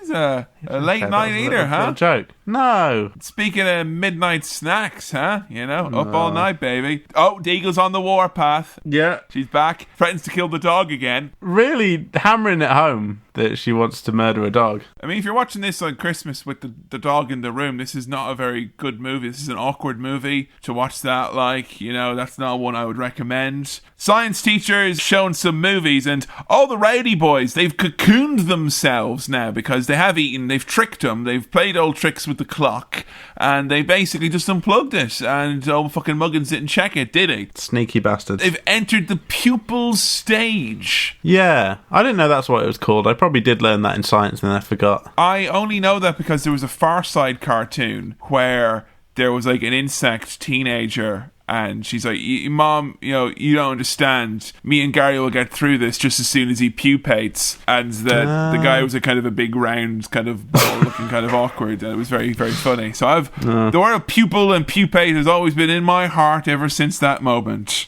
Yeah, those cocooned sacks are very alien-esque, aren't they? Then they are right out alien. Yeah, absolutely disgusting. So gross. Yeah. That is like not Flavor Town. That in there. No, opposite of Flavor Town. Oh, like sour, greasy town, like absolutely gross. Sour City. They start coming out. You don't see them like for quite a while. There's lots of kind of teases. You see them kind of opening out. You don't get a clear glimpse of them. Billy comes in to meet the science teacher because he's freaking out that they've come out of the cocoon and he's bitten his hand. They've killed him, stuck a needle up his arse. He's...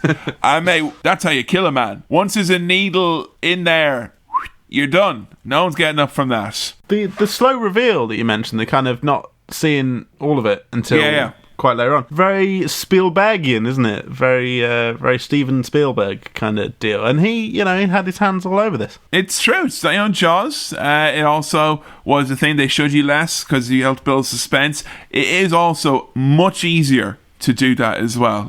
Well, yeah, from a practical sense, yeah, you just have to put a little bit of a hand up for a scene rather than a whole big gremlin. Whereas nowadays, it's got CGI and it all costs the same. Yeah, pretty much. I mean, you know what? It's kind of like, though, I feel for the puppeteers, because I actually read an article recently that was like how we made it, and they had like 25 master puppeteers to do this, and it was really fucking difficult, apparently, to get some of the shots. It was very, very like ahead of its time, and a lot of like blood, sweat, and tears went into it. I know like the people who do like the Aardman animations, Wallace and Gromit and stuff, that's really difficult as well. And I wonder if they would benefit from the Spielbergian approach, like if they did like Wallace and Gromit, but there was just loads of like kind of ominous shots, like, oh, what's that like? You don't actually see Wallace eat his cheese for like a good 15 minutes into the cereal, you know? The cheese doesn't get revealed for a long time. You see maybe a little bit of it, a little bit peeking up. Maybe some crackers, like, you know, you're not even sure if it's Wensleydale or not, you know? So there's all these terrible little monkey monster creatures, and they've got all these horrible mates, and they gotta go ruin Christmas. They go after the mother back in Billy's house. She makes pretty much quick work of him, though. She's great at it. I mean, her instinct is taking a knife upstairs. She's going to fucking stab him.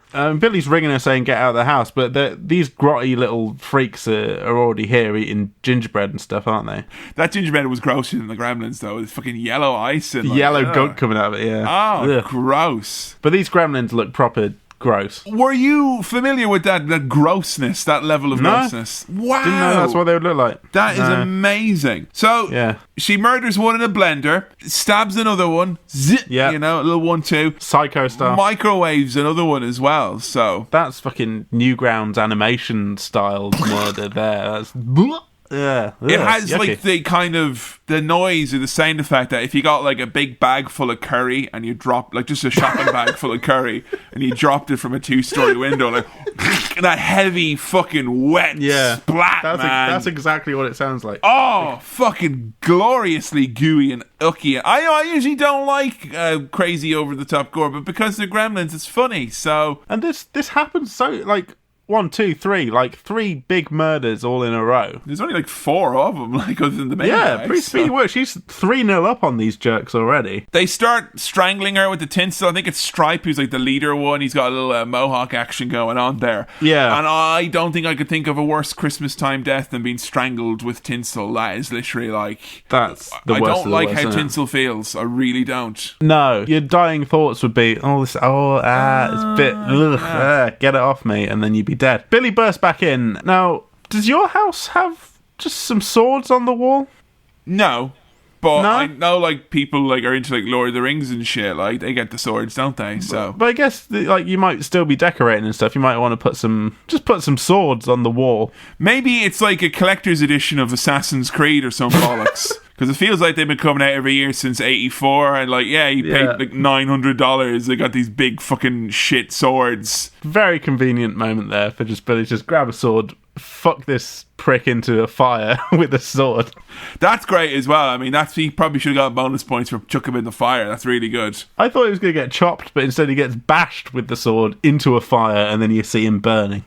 It's really quite gruesome. It is. This is like, it goes from not to gruesome really, really quickly. And this is this is where this movie ran into some problems with its classification of kind of, they were trying to make out like, it's for kids. It's got kind of kid scenarios like school and sort of familiar kid authority figures. And it's kind of a structure of a kid's 80s movie in many ways. Yeah. But boy, this shit is fucking gruesome.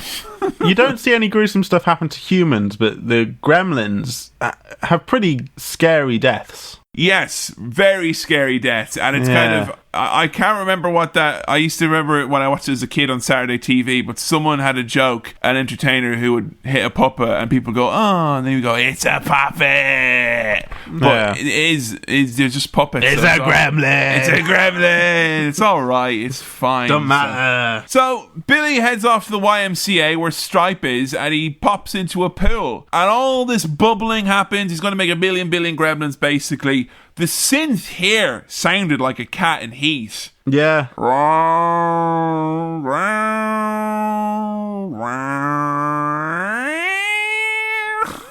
I I mean, what Stripe does here is essentially kind of create a jacuzzi within the YMCA, which should be amazing, wouldn't it? That'd be pretty cool. Yeah, you're not going to really get that in a YMCA usually, I don't think. With all the young men there, knowing that that's where they can go.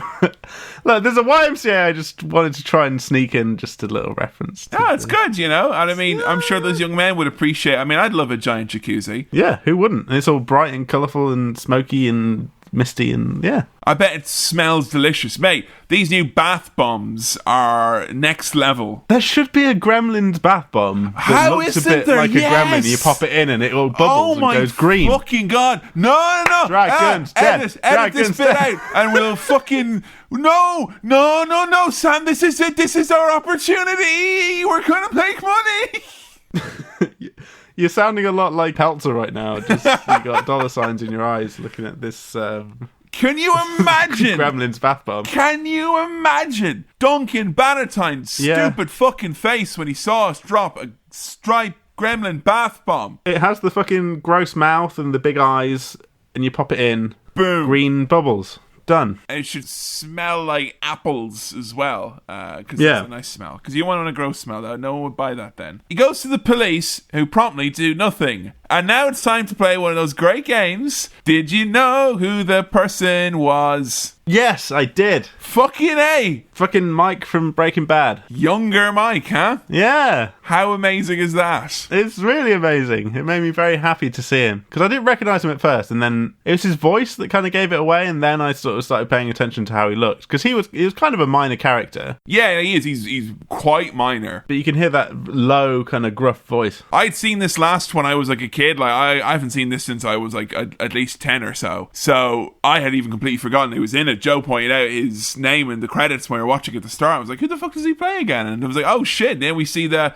he is as a young policeman. Nice moment. Yeah, very nice moment. There's an army of grumlings on the loose.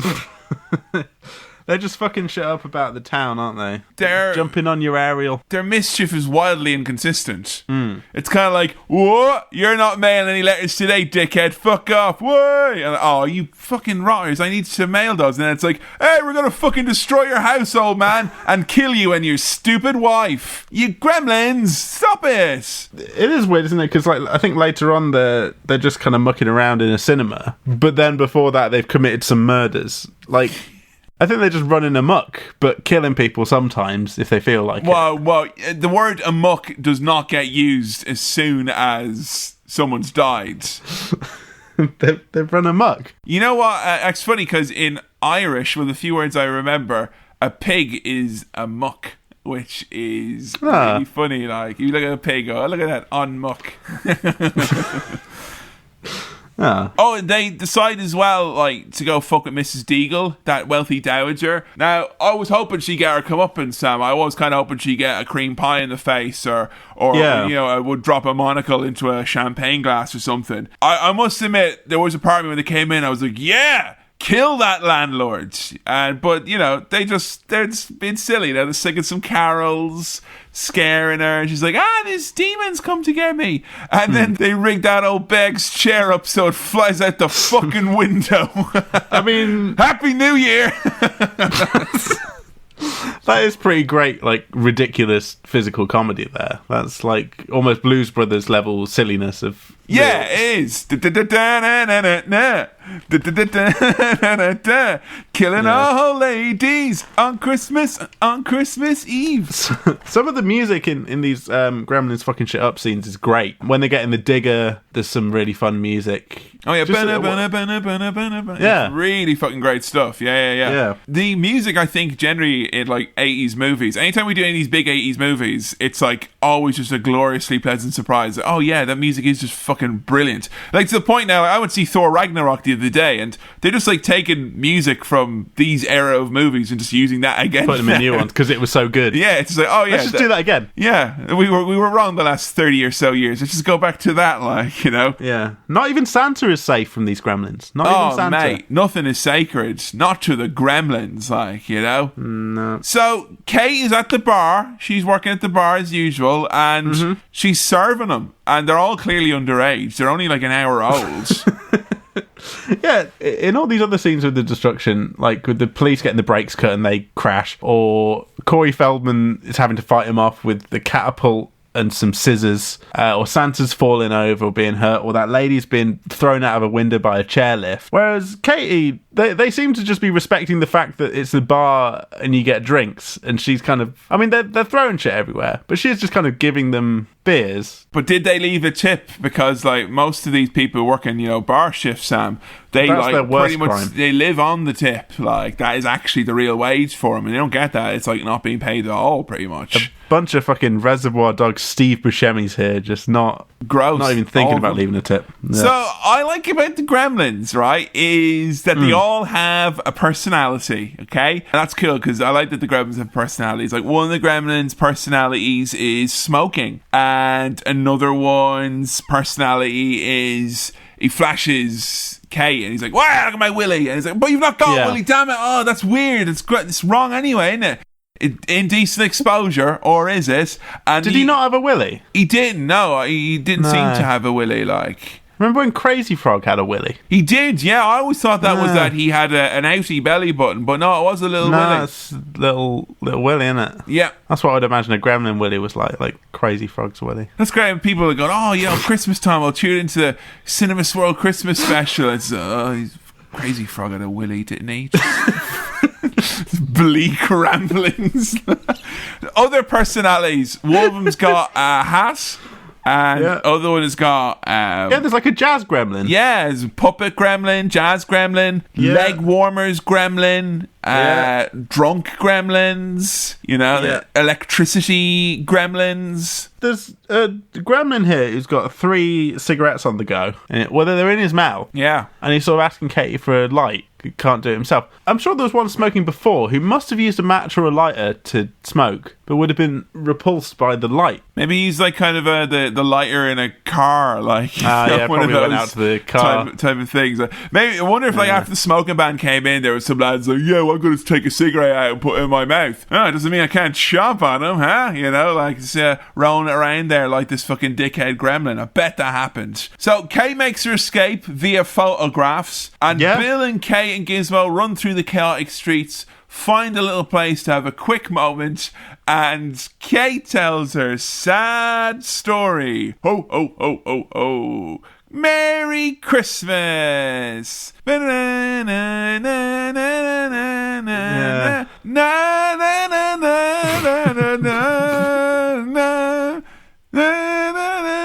Wish it was a home for Christmas. Not in bloody World War One. It's the worst World War of all. There's not even proper guns. But there was football though. So anyway, our Christmas story. What do you think of the famous Christmas story from Gremlins? I'm sure everyone listening knows of which we speak. Yeah, my dad was Santa, fell down chimney. This is my story. Sit right down. She'll tell you about how our world got turned upside down. And I can tell you, sit right there. My dad fell down the chimney and broke his neck. Jesus.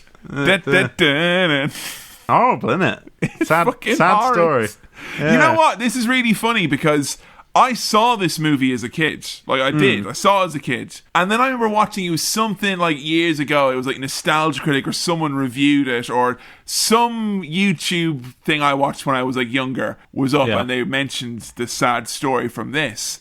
And I was like, wait, was that in Gremlins? Because I literally had no memory of it. And I always wondered if it was someone who I was watching with was like, oh, this shit's too sad. Kevin, come over here. Look at these keys or some shit. Or if like I was literally like taken out of the room, or I just blotted it from my memory because it was so sad. It was too much for naive, young, happy Kevin to absorb. Probably that one, really. Yeah. You don't want to dwell on that story for too long. The more you think about it, the sadder it is. I think it's probably not entirely necessary.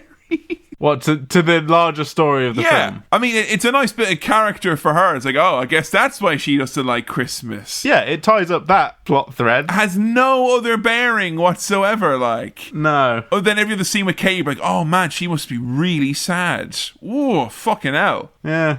Oh. Oh, it's kind of sadness that gives you diarrhea. Like, it's just too sad, you know? And then we get like a sad synth cover of Silent Night to really let us think about that, don't we? It is. It's really sad. It is really sad. And, you know, I mean no disrespect, right? No word of a lie. But in all fairness, though, what a fucking dumb, idiot, stupid thing to do. What a maroon. What, to actually climb down the chimney? Yeah, that's so dumb. Yeah, it is. Hi, kids, I'm home. You know, for fuck's sake.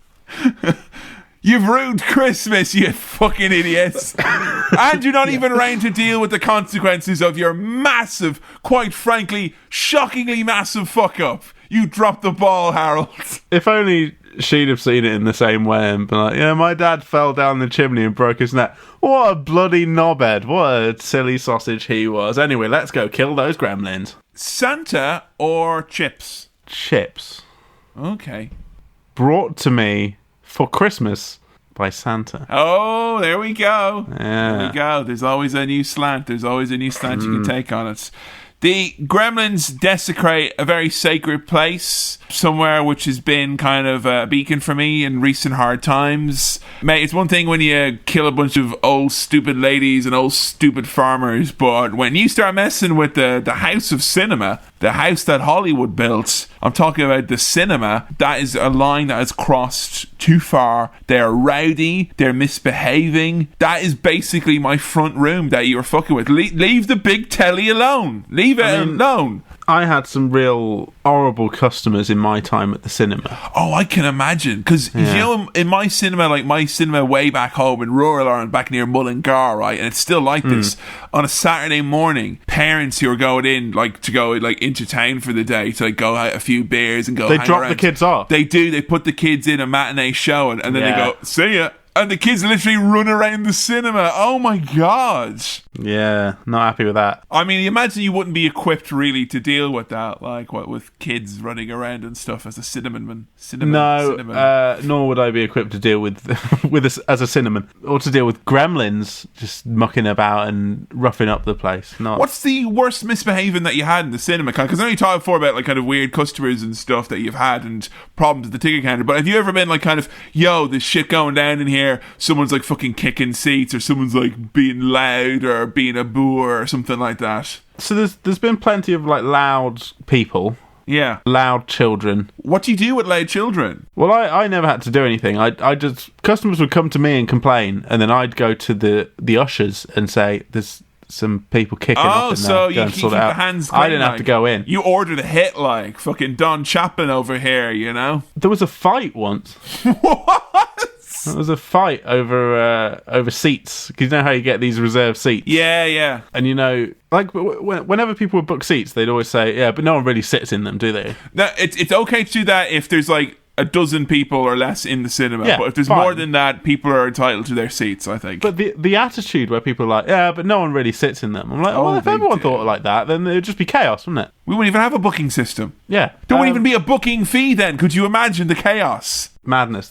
Anyway, the fight broke out because someone was sitting in someone's reserved seats, and they said, "Excuse me, I've got those seats," and they'd refused to move, and then it escalated into a violent scuffle. Wow. So that was probably the most Gremlins-esque situation I've been, privy to in my time at the cinema. Gremlins all watched Snow White. Have you ever seen Snow White? That's nice, isn't it? No, I haven't seen it. Wow. Not seen that film. Actually, where are you on the kind of the Disney stuff? Because I was thinking that a Disney swirl would be a good shout for us, because we've not touched any Disney. And I know, like, I saw the big Disney movies when I was a kid, but, like, did you see your Lion Kings, your Herculeses, your Hunchback of Notre Dames, etc.? Seen The Lion King, haven't seen those other ones. We might need to go through, you and I at some point, a list of ones that you have seen, like, because some of the old classic Snow animated White, ones. haven't seen. Bambi, haven't seen. Oh my God, yeah, of course, Bambi's not been seen. You've not seen the Aristocats either, you know? No. That's shocking, seen mate, that. you know? Lady and the Tramp. Not seen it. Wow. Oh, mate, I saw Lady and the Tramp the other day, mate. It was, look in the mirrors, I call myself a tramp for I get it. for laughs. No, I liked it. So Billy and Kate have got a little bit of a plan: burn the cinema to the ground. This is the ending of Inglourious Bastards by Quentin Tarantino. Pretty much is, yeah. Except the Gremlins are Hitler and a bunch of Nazis. Do you think that we won't be having the problem with like people like not seeing that Nazis are bad currently in this political climate as much as you think they would if we called them Gremlins instead? Yeah. Yeah, Gremlins isn't as gross a name as it could be, I think. Like I associate Gremlin, I know Gizmo is a mogwai, Yeah. but I think of him as a gremlin. I mean, he's quite cute and nice. He is. He's a little gremlin, isn't he? He's a nice little gremlin. He is a little bit of. I would do a little bit of gremlin at the weekend now myself, like a little bit of gremlin. I'm not sure about the Nazi thing. It's, you know, a Nazi by any other name would still be would smell just as gross. sour and gross. Yeah. Oh man, right. I tell you right here. Okay, they head off to the mall zone because those Stripes alive. Okay, and I tell you what, there was some hot contenders for my cute feels right here, Sam, because Stripe went on a little bike, and anything on a little bike is fucking cute to me, right? Like, the fucking bloated corpse of a drowned pig on a bike is cute as far as I'm concerned, you know? On a little ding ding, oh, come on now, huh? That's fucking cute. Well, the bloated corpse of a dead pig riding on a bike, isn't that mostly in the Jigsaw films? Like, that's part of the plot. Would you like to play a game? What is it? You have to race these bloated corpses of pigs on bikes. Like, try not to lose. We've kind of skirted over the fact that Billy's plot is successful. He blows up most of these gremlins, and there's loads of them, and they all burn. I sort of feel bad for them because they're living things, and the way they die is always so gruesome. It's so little is established about why they are as they are and how intelligent that they are, and yeah, it's sad because they're clearly enjoying themselves. Yeah, they're just having a laugh in the cinema. And the boys went to the cinema with their friends, not like the ones who went to that bar with the drinking and the cigarettes and the hand puppets. The boys just went to the cinema, and I think it's wrong that they were burnt alive. I thought that was an overreaction, quite frankly. Yeah. Stripe at one point, is he Stripe? Stripe or Stipe, like Michael Stipe. He's losing his religion, and he's sort of skateboarding around a department store, and it was a very Avril Lavigne moment for me. Much as you found the ride on a bike cute, I found that kind of, hey guys, want to go crash the mall? Life's like this, you know? Yeah, I mean, and these gremlins are very complicated. You know? Yeah, exactly, you know? I like when you and I are just hanging out in a car. It's complicated, exactly, you know? Yeah. It's like Fight Club. It's complicated, it's you know? You know, it's like the iconic scene at the end of Fight Club, and the buildings are coming down, they're holding hands, and Avril Lavigne's... Make us sing so complicated. I see the way you're acting like you're somebody else. Boy, it was him all along. And Avril Lavigne said that when she saw that, she cried, like, in tears of, like, it's an important movie. Very important. It is. Billy's outmatched by Stripe. I'll tell you right now, he's completely outmatched. He's got his ball bat. He's shite. He's come here an arm and a leg short. He's not ready for this fight. He gets fucking crossbowed, bleeding from the head, chainsaw, skin your ass raw. You know, he's the biscuit reference. And if he ain't careful, he's gonna break some of his face tonight. Give him something to break. There were a lot of things to break because this whole final showdown is taking place in a department store. That's a great place to set a final fight. Oh yeah. You almost have different levels, like different zones. Like, oh, we're in the TV zone. Yeah, like there's toys for them to play in. You know, that means we get Gizmo in a little car as well. And that's fucking. That was the other thing that was like, okay, now that is he's in a little car doing now, some Micro Machines stunts. Yeah, getting some insane stunt bonuses. Yeah, it's little great. car is not as cute as a little bike. If Gizmo had been on a little bike, that would have been peak cuteness. Yeah, I think so. Bloated pig in a little car, though. Not really even that cute at all, I'd say, like, to be honest.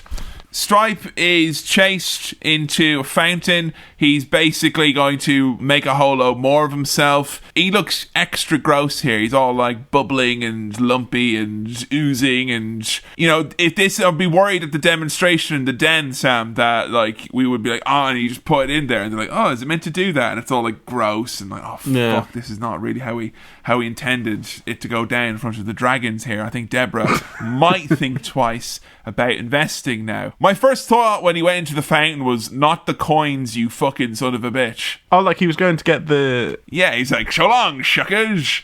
I'm going to Vegas. I'm rich. I'm rich. Gizmo is kind of, he talks a bit in the movie, and he's there kind of like, he's up in his face. And then we get Stripe. He says the most poignant thing of the movie. He says, Gizmo caca. Points a fucking gun at him, like, mate, he's packing A's. Inventor Dad, at this point, is coming home, isn't he? He's nearly... Yeah. He's back. And I thought, well... He was the narrator at the start. He's made a right mess here. He's been at a robot convention this whole time. He's going to come back. He's going to use the bathroom buddy. He's going to take out Stripe. He doesn't do anything. No, he's useless. Yeah. Katie was the one who's put the big light on at one point to hurt Stripe. Yeah, Katie, she's played her part, and she did it as well, all while processing the fact, like, because, it must have been a few times when she was doing that, she was like, oh, Jesus, remember when my fucking dad, like, why did I tell that story all over again? Jesus Christ, So, Stripe gets caught in an open air zone, kind of the garden centre part to it. Gizmo dives, he opens up all the windows and all the verandas and all that jazz, and all the light pours in. This is so gross. It was proper like The Thing. It was way more gross than I remembered. Yeah, it like melts his skin. Ah! Yeah, he just dissolves. It's like you've poured salt on a slug and it's just kind of going and just collapsing. They cut back to the dog, who's again got that big, and he's gonna fucking drink him up, like he's gonna eat like some sort of thick soup. It's gonna be horrible, like yuck. The grossest bit to me was where the skeleton is still alive and pops out. Oh yeah, you get the jump scare, you think he's dead, and he goes over and it jumps out, and I'm like, and then it dies, and then the skeleton kind of deflates. I don't like that. That's yucky. And Dad's just like, hey kids, what's going on? Yeah, hands over a scarf so you can keep the light away from Gizmo. Wow, you really saved the day, old man. Thanks a lot. Oh, thanks for bringing your scarf, mate. And then they just kind of like leave. They're like, all right, that's okay, They didn't even check to see if it stopped bubbling, I would have counted to 20, at least. Poked it with a stick at the very... I would have spat on it at least, just to make doubly, triply sure that it was all above board. We cut back and the news are on, and it's been a cover-up. Someone didn't take their pill, man, the red pill or the blue pill, because they're like, yeah, it was riots, man. It wasn't riots. Like, in his reports, it's little green men, but that's what actually happened. That's what actually happened. Do you think there's been Gremlins in real and it's been covered up by the corrupt media? Pretty much, yeah. Dishonest media. Probably every day, mate. Yeah, and I mean, like... Bad Gremlins. They're just doing that to sell papers, and no one sells more papers than the media, so, it's in their national interests, to want to do that. Gremlins are out there. The shopkeeper returns. He's pretty much pissed. He's like, mate, that were riots. Where's that?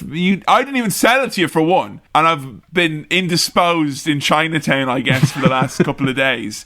I was enjoying Chinese Christmas for fucking what of it, like, and I have to come back here after my week off, and you've fucking wrecked everything. Look what you've done. You made a mess of it. He says he's kind of packing up Gizmo because they can't be trusted with it.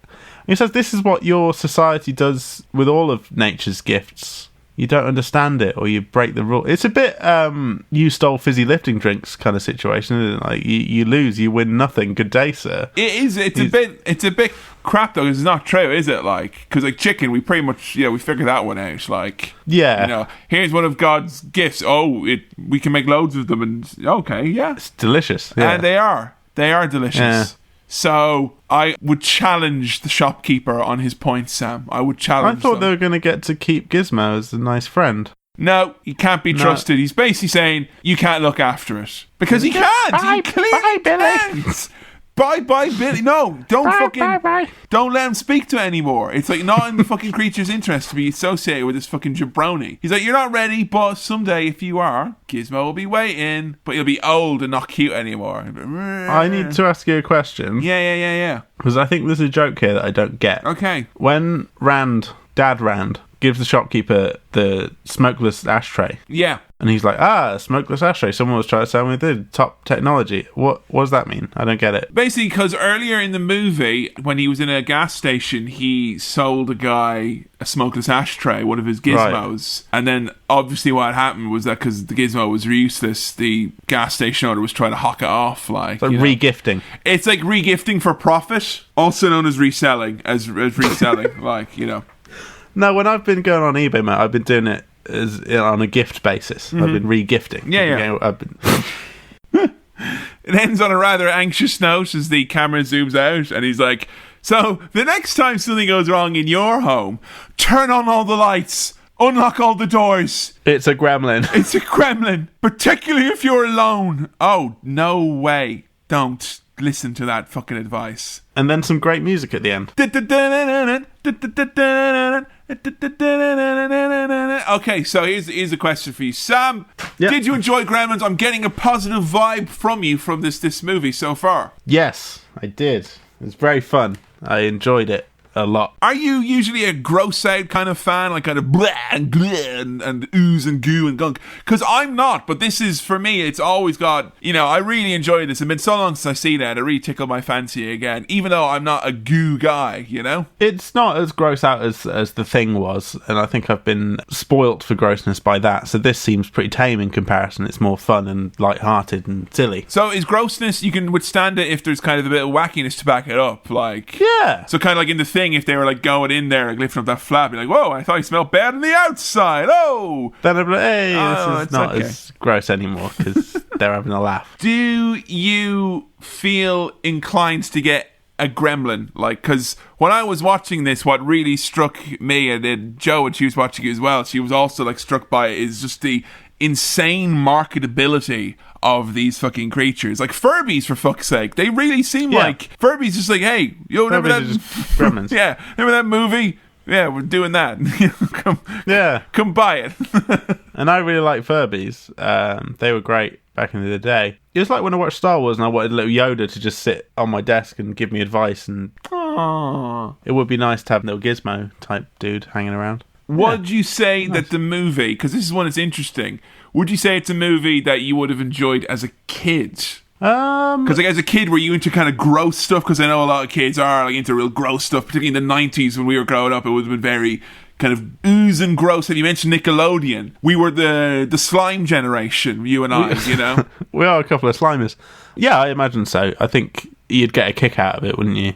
The grossness of it. That it feels, a bit almost rebellious to watch this film that's a bit too grown up for small children, but not a proper grown up film, but it's got some gory bits in it. Would you think it's appropriate for kids to say like, Yeah, that'll be alright, won't a bit of fun? Yeah, it'll be alright. Yeah, a little bit of gack never hurt anybody. Well, Sam, you enjoyed Gremlins. You thought it was funny? You thought it was scary? Yeah, there's one thing I think we were going to try and quickly analyse, and I want to ask you about this. Why are the ones that have multiplied from Gizmo such complete shits?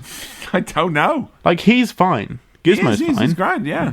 Was he a multiplied version of another one, or is he the original? Offspring, aren't they? What's going on here? I mean, anything that would reproduce like that, it would have to make a clone of itself, but they're obviously not clones because they're all very different. So I think it's just like, it's a pretty rubbish way of reproducing. Can Mogwais reproduce the traditional way and make nice ones?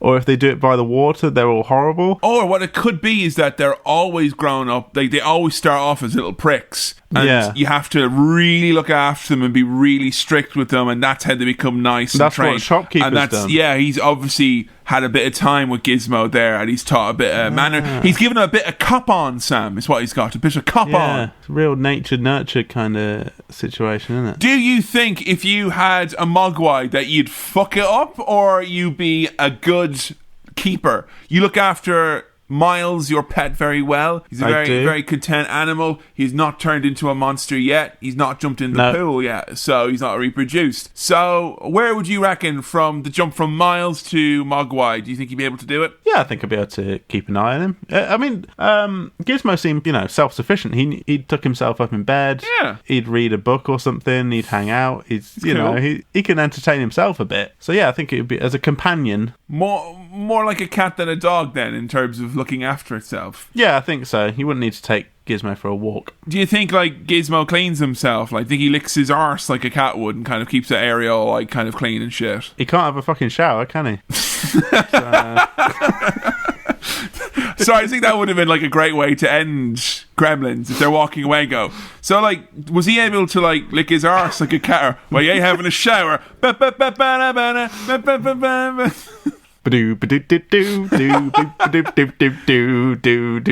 Billy doing some stand-up at the end. A little bit of a Christmas question for you then. Yeah. How many Wish Upon a Christmas star wipes would you give this? I would probably give it a solid 4 Christmassy Wish Upon a Star wipes. You heard it here first. Ho, ho, ho. Thank you for listening to this episode of Cinema Swirl.